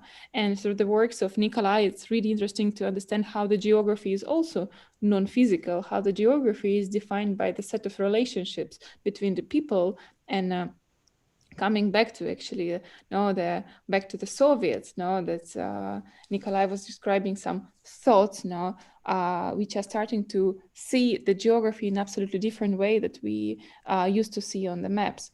And and I think that's also the presentation of Vadim and myself, we all discussing this way of understanding the geography, the way of understanding the habitat, the way that I'm usually calling the noosphere, the sphere which is defining by the human, non-human, and the machining, some of this intersection of different agencies, the intelligences, and the principles. Now, how do we live within that? And in the Russian territories, it's very interesting to, if you think that we are coming from these large territories where we still have nomads, and which are traveling from the place to place, and driven by the factors of the environment or driven by the networks of the internet, I don't know, or of anything else. And how do we live next? Do we travel? Do we stay in place? Do we live in large cities? Do we, I don't know, convert all Russia into the large inhabitable city landscape? Do we prevent nature? Do we turn to be digital nomads or something like that? I think these are the questions that I place myself now in my head. It's very interesting to think, how do we form Russia today? But what I can say that it is very different, very ununique, decentralized community of people, which is not very transparent probably to see it from the Europe, because I also have a point of view from the Europe, and I think that it's seen differently. So yeah, again, I'm giving the comment, which is not exactly the putting the question, but maybe just the putting the thoughts for the conversation. I wanted to share, we had a really interesting, I think, project in the New Normal program at Shelka, where we were looking at the northern territories of Yakutia and the kind of idea, that the AI could learn from the different time calendar. So it wasn't the kind of human time, but it was more of a deeper time, geological time, thicker sensing methods, and it could learn the way the landscape will adapt to the way the climate will change, and the people lives who depend on it was the kind of main thing where it could you could teach the AI with the kind of tools that the herders or the nomads had over time, how their calendar would change with crops and sustenance. So it was an interesting, I think, thought too for the landscapes that are vast and not populated, how they will how they could be examined on the scale and use the new tools, because I think it's a big subject here in the north, especially for me, is fascinating, and we've done a lot of research there. Could I pick up on? Sorry. Yeah, just pick up on this Strelka. I mean, what I think has always been interesting to me in Russia is this kind of. I mean, there's always on the surface there's something which is kind of rather, kind of homogeneous, let's say, but underneath there's always this undercurrent of resistance, and that's been the case from the constructivists onwards. I mean, and when I was there in Russia, I came across this group Art Blair, which is art shit for those who don't know. Really radical sort of people, you know, and we're aware of the kind of groups like Pussy Riot and so on that are kind of like using the aesthetic as a way of really kind of promoting some radical agenda. And I think that's the thing about Russia, is this been undercurrent of resistance, aesthetic resistance in some ways, that has been so progressive and so inspirational to everybody else. Meanwhile, another kind of overlayer which is maybe more constrictive in some way. I'm interested really in Strelka, because I mean, Strelka is almost like the constructivist via Rem coming back into Moscow, in a way, or coming back to Russia. You know, it's as though Rem, who was so influenced by your predecessors, is kind of come back to ignite something. And I had an experience of meeting some of the professors at Markey. I mean, they were kind of dinosaurs, frankly. You know, and so I wanted to know. I mean, because in a way, it's a two-way process, that almost the West was infected by this incredibly inspirational aesthetic that had a viral, and now it's been reinfected, coming back again. But I just want to kind of had a question, and maybe this is for Maria and Vadim, about what is Strelka? What does it stand for in Russian society, and as a kind of a germ of something else, alternative? Sorry, we're having evening time. I will answer this, and I think I will mute for now. The idea that Strelka is this kind of second, like a constructive waste, is interesting, because I think the combination of factors that it came to be Strelka at the time, with the kind of financial, not the financial, but this kind of, it has no borders in a way in the time, and it was ignited by REM in the programming, but now it's adapting to different types of, I think, schools. Benjamin Bratton is teaching now. It's more theoretical and kind of aimed at this planetary design, etc. So comparing it, say, somebody was comparing it to a second kind of Hutemas, which is the Bauhaus, of Russia. I think, it's. I would give it credit for being a very special educational environment, in that it was in the moment, kind of being able to gather the thinkers, and kind of having the ability to be the first to translate a lot of the theory into Russian, that it influenced a lot of people with its publishing program. I think that was a good kind of choice. And so it's influential in this way, because it's creating the discourse on planning and media and the new technologies and say theory now. That is much broader than just architecture and urban design, as it was started by REM, but then became narrow in some ways with other Strelka's branches. Yeah, I guess what I would say was, but I mean, I'm very familiar with Ben Bratton's work, and but he's kind of like, he situates himself in architecturally in SciArc. He has been associated with Hernandez Alonso and others for a long time, which is very much kind of like a kind of really radical aesthetic agenda in many ways. So I'm just intrigued by the kind of the role of the aesthetics, how that might pick up, or the role of design or radical design in promoting or being the vehicle, shall we say, for a kind of radical politics or a resistance in some kind of way. I think in a way he's also he's not spread. The aesthetic is different here because it's a different type program. Because SciArc is, in a way, it's an architectural school, so it's always producing the designs of more or less physical environment. It has, from what I know, it still is more architecture focused school. Here, the results are not necessarily kind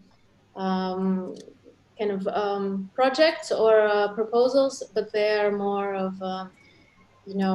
narratives and kind of hypotheses and these kind of algorithms speaking and from other perspectives. So I think I can't trace necessarily the Sayar influence in a way, but it's more of a theoretical, and it's focused on his work on stack that he started with the planetary design in these kind of layers that all go into feeding the system and understanding the kind of other layers over it. So I think this program and the last program has been that in a way.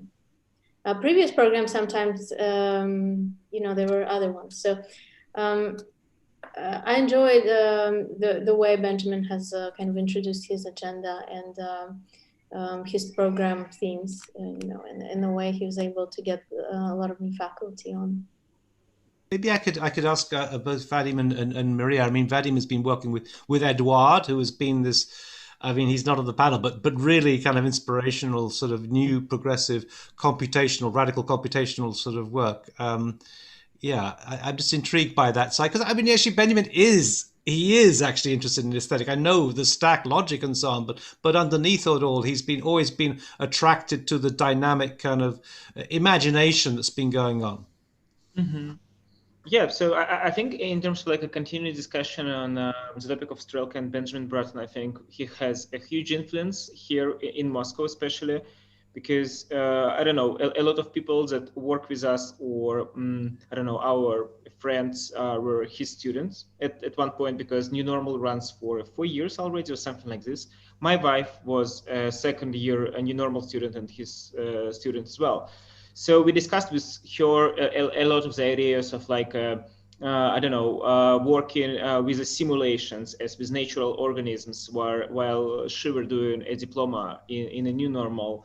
And also the DigitalFUTURES communities that me, Maria, and Eduard were kind of co-founded together with our student from Vladivostok. For myself, it's a little bit of critique to a stack, because the stack for myself is a kind of a thing that still divide things, right? Like a technological utopia and technological dystopia, a technological organizations who rule the world, and something other, the layers of the stack that kind of creates this technological agenda. And in this case, I mean, for myself, usually when I'm speaking about DigitalFUTURES movement, I'm always like saying that there is no layers, and we are working with something in between. We are trying to work with something that lies between technology and naturality. We are also trying to work between spatial and unspatial, informational and I don't know, handwritten. So and this idea about like removing the capital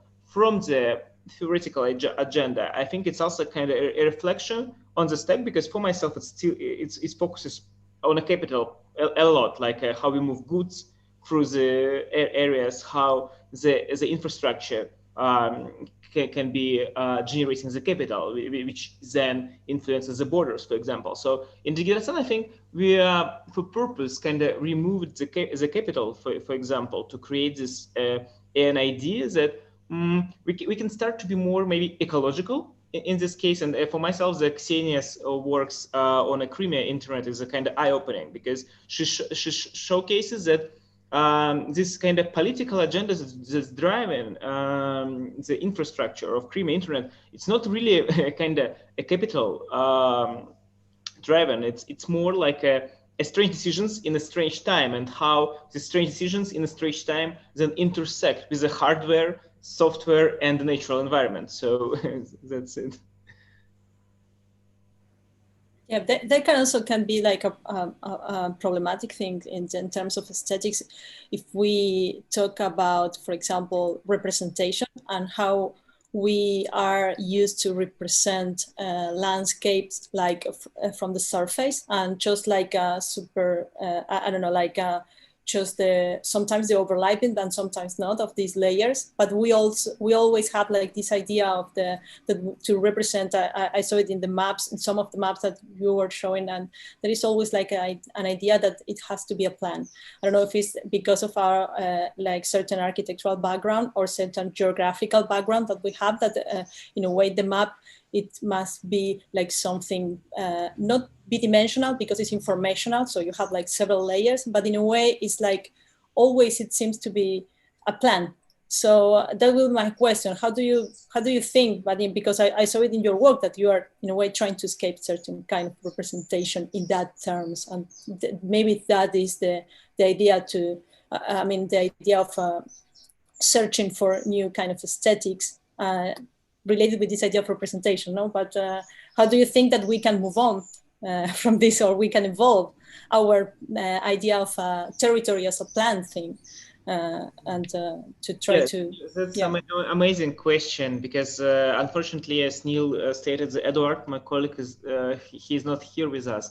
But with Edward, we build a thing which maybe sometimes will be in the history, which called a chronotope. Basically, that's a huge idea that Edward once envisioned. This is based on an idea of a space-time geography by Thorsten Hegerstrand. And the idea of this like a spatial temporal cube, and that the space itself, it basically crosses itself in time. So it creates a layered structure, layer by layer, like a stack again. And this structure can represent the city.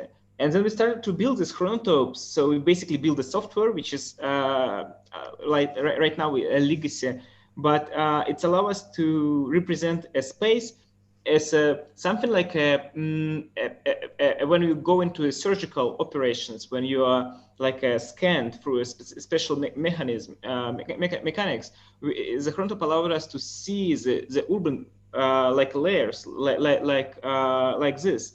And it was kind of eye-opening for us, because the chronotope was an aesthetically driven thing. And a lot of people started to ask us, so how we can imagine a new type of spaces, like based on this new aesthetics of a space like cubes, because I mean we are so driven by this representation of a landscape as a map, as a flat map. And then when we started to show people cubes, everybody, I mean, in a business, because I work in a startup business for like 6 years already, everybody in business started to ask us, can you please switch to a flat map? So this idea of a map as like a single representation of a space, it's so deep inside of our minds, I think, that made this chronotope as a business commercially, I don't know, a bad idea. But in terms of like how we envision the space, I think in terms of like my research, how the space can be hybridized, I think it was like a really big groundwork, because I understood that, I mean, the space can have multiple meanings in terms of like a visual representations. And in Ephemera, the studies that we run with my wife, Vadim Smakhtin, we have a project. This is still a concept, but where we are building a caves for a meditation based on COVID-19 data.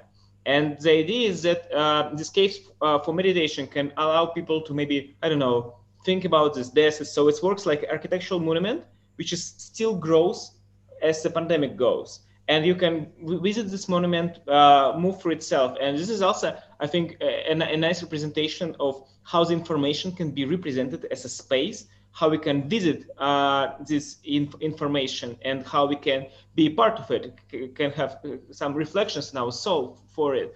So I also think that this is the school of Russian geography that Nikolay is represented. It's super important for like a re-understanding of a space. Because for myself, I mean, it was completely eye-opening when I'm seeing the works of Boris Rodaman, and I seen that this works were done. I hope Nikolay will fix me. It's something like 1950 or 1960, something like this.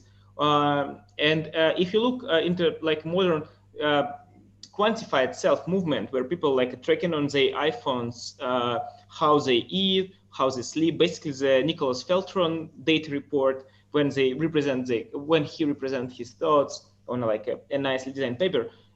All these things were much later, in something like 2010, 11. So 50 years of a history of representing space, representing yourself as an information was completely lost. And I think this is a part really almost undigged part of Russian geography school, which can be enhanced through maybe a new researchers like Nikolay, and can be moved forward as a school, because also there is a cool fact that I think the metageography, it's I also hope Nikolay will fix me, it was forbidden in the Soviet Union, because It's kind of, it looks like a religion, maybe, I'm not sure, but if you're doing a metageography in university, you're kind of a candidate for dropout. Could I just try and bring in Maria here, because I've been meaning to ask her more about pressing with this kind of question about this radical aesthetic agenda and how that relates to all these things. I mean, I think that that's the legacy really we're so much aware of. I know that actually there has been also a kind of a strategic sort of agenda behind that. In fact, Catherine Cook's PhD was on about the 5-year plans and so on. But I mean, I think the thing is that what we have inherited from your predecessors, and I'm sure that Eric's part of this as well, is this radical new dynamic aesthetic that I see actually in Maria's work. So I just want to maybe bring Maria into that and to maybe tease out some questions about what role do you feel that maybe the aesthetic design has, or of radicalizing people, because that's in a sense, Pussy Riot, they are musicians, right? I mean, and Art Blair is working in the visual as well. Yeah, Maria, can we? Yeah, sorry, I just lost the connection for a second, so because my computer turned off. Sorry.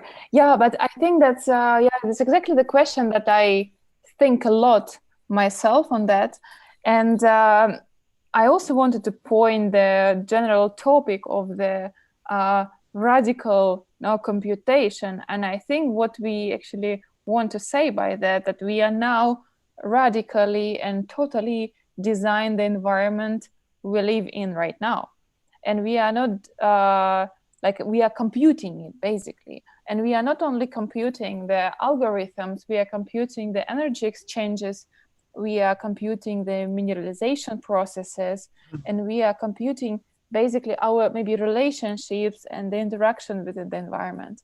And human presence here is irreplaceable, of course. But I think that by placing the human presence in the center, we are also starting to be, mistaken. So, and I really find this a question of the relationships between the different agencies within the design process very relevant when we are starting to think that algorithm, biological medium, and the human are starting to co-design together. And by designing, I basically saying that we are creating the environment that we are creating. I really like to refer to Mark Wigley and Beatrice Colomina to the book Are We Human? That they are asking that basically, are we human? Because we are designing ourselves, and we are designing and creating aesthetics of everything that surrounds ourselves. And we are basically creating the design. By designing, in Russian, there is a little misunderstanding of a word design. Design means to design a chair or design an interior or design something like that. But in English, I think design has a much wider understanding, which would probably I would refer to create. So, and basically we humans starting to create the medium of our, of a creation, starting to create all the surroundings of ourselves. And the way how do we perceive this? I think that's the role of the aesthetics. And that's very interesting. How do we start to drive the aesthetics in order to, for example, communicate in new technologies? Now, how to communicate that technologies are becoming ecological? I think that should be the way how we start to translate this thought to the society. And I think that's the role of the artist, of the architect, of the designer, to start creating this type of the environment which is starting to be readable, friendly, ecological, and sustainable for people. I wanted to say something to that. I think that, the way in which we are now able to look at processes that are sort of macro, ecological, and beginning to access kinds of informations or representations of those processes that were harder to access before or not accessible at all. It's positing questions that not so much about space, even though much of the work that you guys are framing is through space or looking at space, but rather designing or retooling or modifying time. To me, that's mostly what I'm seeing, that in the work that's catching my attention the most, because also in the processes that, for instance, the surveying of the territory where all the logs will be extracted and all of that, it puts you in connection immediately, or for us working here in Miami or with Corin Ford and on Coral Reef, it puts you in connection with a dimension of time that we didn't even fathom before, you know, not only time forward, but all sorts of times. And all sorts of durations also of all these processes. So to me, all this very interesting work that you guys are doing in regards to emphasizing sort of even existential questions about time. So maybe I wanted to jump in on this because in the case of trying to visualize informational geopolitical tectonic movements, which is, for example, annexing someone's internet, time is the crucial factor. And we were trying to speak about different plans or maps, or how can we actually represent that. For me, it was a challenge because I was studying basically snapshots of data produced by the BGP traffic. So it's the border gateway protocol traffic, which actually makes it possible for one provider to communicate with another. And the 1 hour of this traffic is like 2 gigabytes. It's very heavy.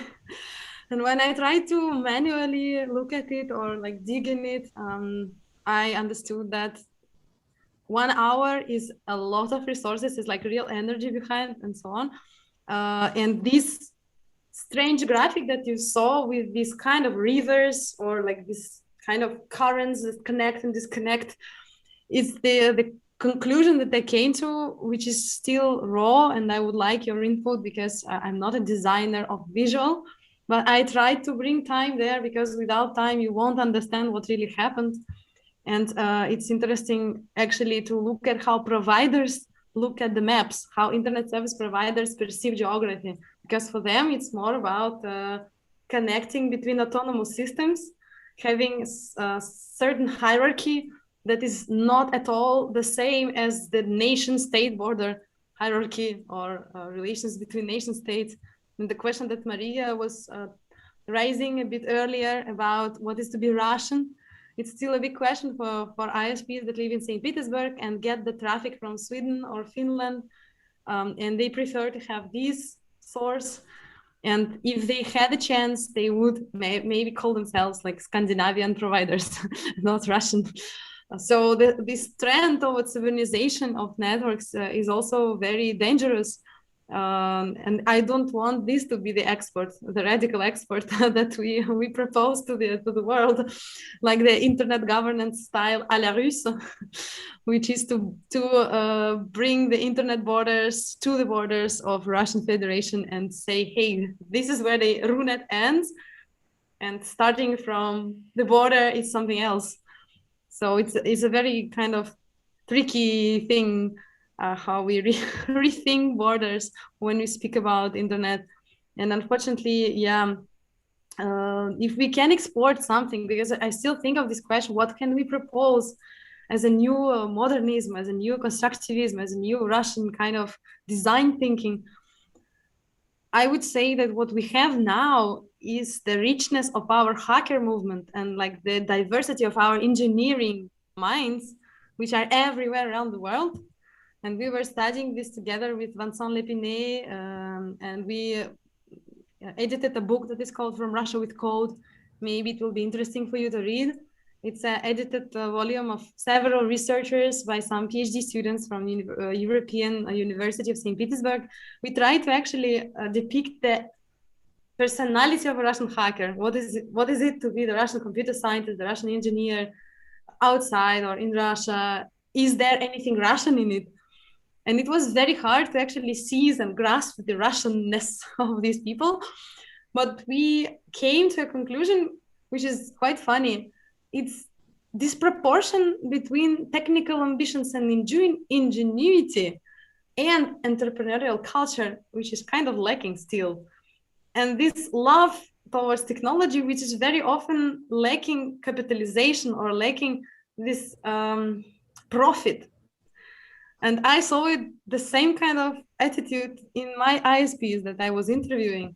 They didn't even want to actually sell the traffic. They just wanted to build nice looking, nicely wired, beautiful architectural systems that work.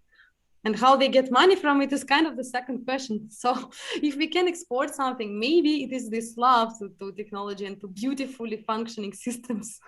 Yeah, but maybe you can just talk about this, the kind of exporting things. I know maybe my problem possibly is I'm reading Russia through the lens of Catherine Cook's radical design agenda. I mean, she was a design tutor, and the kind of Rem Koolhaas and Zaha thing. But you know, in a way, when you mention some of these sort of terms like Photomass, Inhook, you know, Vesnin brothers, you know, all Alexei, these are things that kind of somehow bring me back to my lecture series and things. And one of the things that Catherine Cook would stress was this notion of tectonic. And this word has been used quite a lot. And the way she presented this was actually this radical tectonic shift that was happening, and it was a geographical thing in a way.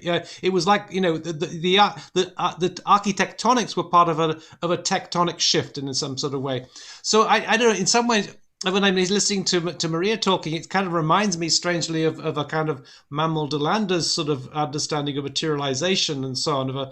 And I guess what was kind of smuggled in was along with this was this kind of radical aesthetic agenda. And maybe we're just taking from the outside this amazing visuals and misunderstanding something that's underneath there. But I don't know whether that notion of the tectonic shift was right or not, but it was really trying to connect architecture and architectonics with this tectonic shift. Maybe Maria, you could kind of comment on that. I don't know. I think in our discussion, that's what we are maybe trying to also blur is this question of the architectonics and in general different visions. I think that's difficult to understand the vision, especially if we're talking about the aesthetics, and it's difficult to define, I think now, the vision of the architects from the vision of geographies as Nikolay or Ksenia as far as archaeologists. No? So I don't know. I think that we are talking now about some kind of the spread vision of the world, which is trying to be transdisciplinary and trying to find the relation of the different disciplines one into another one. But if we are talking about the architecture, I think architectural question for me still keeps very valuable. And I think the architectural question is asking, what about the human within all the story? Because we are very much talking about the non-human presence, the algorithms. We are talking about the networks of internet and etc. But then how do we actually define the human space here? How do we define the human habitat? How do we change us? I don't know, the understanding of us. I think Gustavo was asking now in the chat. How do we change the understanding of ourselves within the habitat that we are present now? And how do we change the way we live and we inhabit the space and the space is formed? I think that's the very much architectural question within this discourse. And it's also to relate what Ksenia was talking now, about the Russians, how much you are Russian with them. Is it a Russian question or not? No? So I don't know, maybe I would actually just forward the question of Neil from myself to the rest of the speakers. And I think Vadim also has something to say on that. What do you think on the really architectural question? How do we change we design the architecture now? How do we, and actually Max would be also nice to ask you first to speak because you were silent before. Now, how do you think we actually perceive our space as a human within the architectural habitat now? How do we perceive ourselves? Well, that's a hard question. I mean, it's just well, what I would say about maybe Neil's comment, because Neil is trying to kind of get the core of the Russian thing, but for me, it's not. There's no really a boundary now. Like really, there's no difference. There's not much different now as it was like in when Vesnin brothers were designing. There was like there was a tectonic shift there at that time, because it was different. It was different conditions. They were put in a absolutely different state within like it was years after the revolution, and there was like an absolutely different environment. And now there's no such difference between other countries and Russia, and so well there are obviously some differentiation, but still you can't really define something as Ksenia told, like what is Russian inside Russian hackers, but it's really hard to really get the core. And the same for architecture. I mean, we're all kind of in the same boiling with the other architects. So we look at the same magazines, we see the same pictures, and so now everything a little bit blended. So this kind of globalization, well, I believe it's a good thing, but it's really hard to get something Russian out of Russian architecture. I mean, it's a little bit, it's tricky, I'll say. May I say something? You know, I'm partly Russian. My son is named Max too, and but I was hearing from the Russians about, you know, Neil threw in this thing about constructivism, and you guys, I guess Masha and Max were looking at the large housing blocks, and maybe also to you that is also constructivism, and not to us in somewhere other part of the world. We're just only looking at Lisitsky or the whatever, Chernikov, Melnikov, the prunes, the way they were reinterpreted. My own father's architectural practice used a lot of those influences. Maria may have some of that or not, but there is this other facet of all of that, right? The what is it, the Khrushchevska and all of those things. So how is it?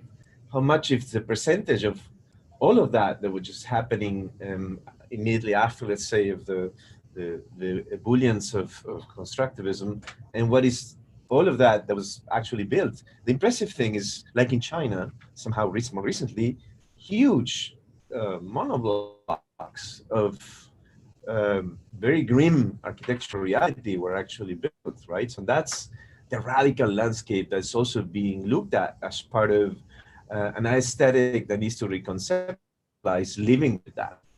So I was very intrigued by that, which also Maria picked up a little bit on. Maybe I could bring Marina in as well. So I'd like to talk about the reception. Well, Marina, I'd love to hear your kind of feedback on that. Maria or Marina? Sorry. Marina. Okay. No, I just had a last question, but it's in part a comment and in part a question related with what you're talking about. I'm particularly interested in the figure of the hacker right now. I believe that in a way, you can tell me, Max, but in a way, Max is like trying to hack developers. And then you have Vadim hacking images of the city with their students with the pix-to-pix system. And then you have, for example, okay, Ksenia was like, all the images about hacking, and the idea of the hacker was in all her presentation. And there is like Nikolay as well with this idea of come back to certain studies in Russia where nobody's paying attention or not enough attention today. And at the same time, Maria is hacking, for example, this good section that Gregory Kippis used before, but in a new way, showing us that the good can be a creature, or trying to activate this physical through the virtual. And I believe this is a hacking strategy as well. So in a way, my question could be like, do you believe that the hacker is the new radical figure in all these disciplines? Because it's finally the figure that can cross all the disciplines. We have architectural hackers, we have, I don't know, geographic or scientist hackers. And so that's my question. Do you believe that the hacker is the new radical figure for all of us? I love that. I think now we define Russian. Yeah, Russian is the hacker. Can I jump in? Because that's precisely the topic of my PhD that I finished in 2016, trying to define what is the Russian hacker, which is not the guy from the news with the hooded person like this, with, you know, the first image you see if you Google hacker, which is funny. I wrote it in a way that hacking is a method.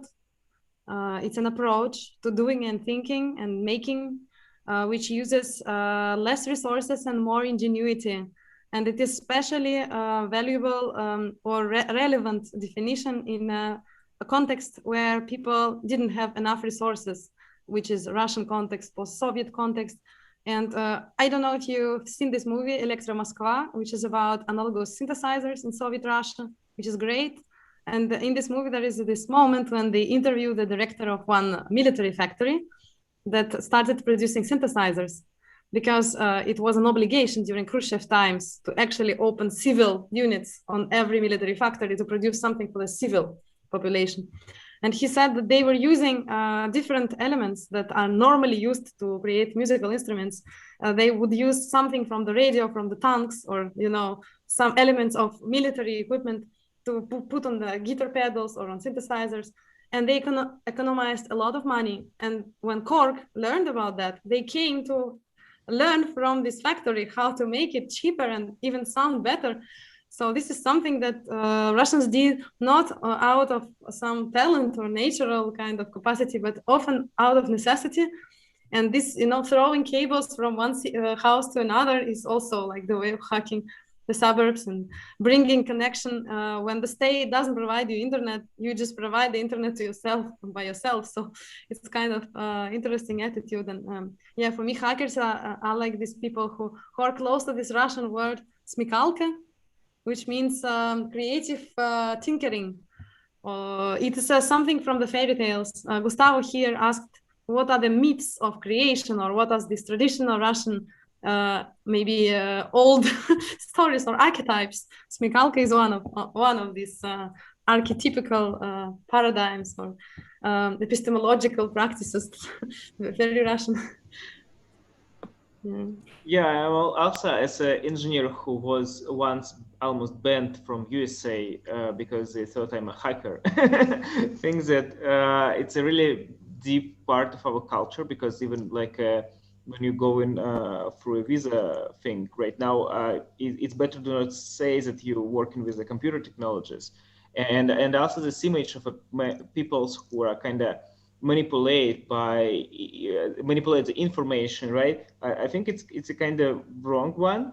And but the hacking culture, the Eric hacking culture, I think in Russia it's super deep, especially because as Ksenia mentioned, we do not have this like applications of immediate commercialization, because as we discussed for this discussion, we are all still bad with entrepreneurship. So it's a big culture of entrepreneurs here, which is growing, but still the general idea is that we are, we are usually like something like technological dreams, but we don't like technological dreams that needs to be sold immediately. And I think this is how hacking basically spread through different disciplines here in Russia. And you can find architects who are basically, as Marina mentioned, hacking planning systems.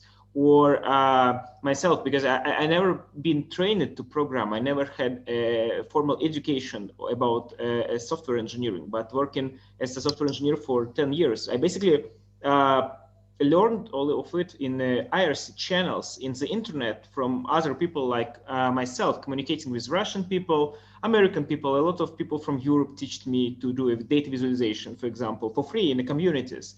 So I think that the real future of this like a hacker movement is that we basically decimate technological skills with the different disciplines. We make them all kind of transparent. We don't, because I was kind of a proponent for a thing called creative coding or learn to code, like American Hour of Code or something like this, when we teach people how to code. But why? Instead, I think we need to kind of decimate technology in society, make it so transparent as the internet that we all use, so invisible.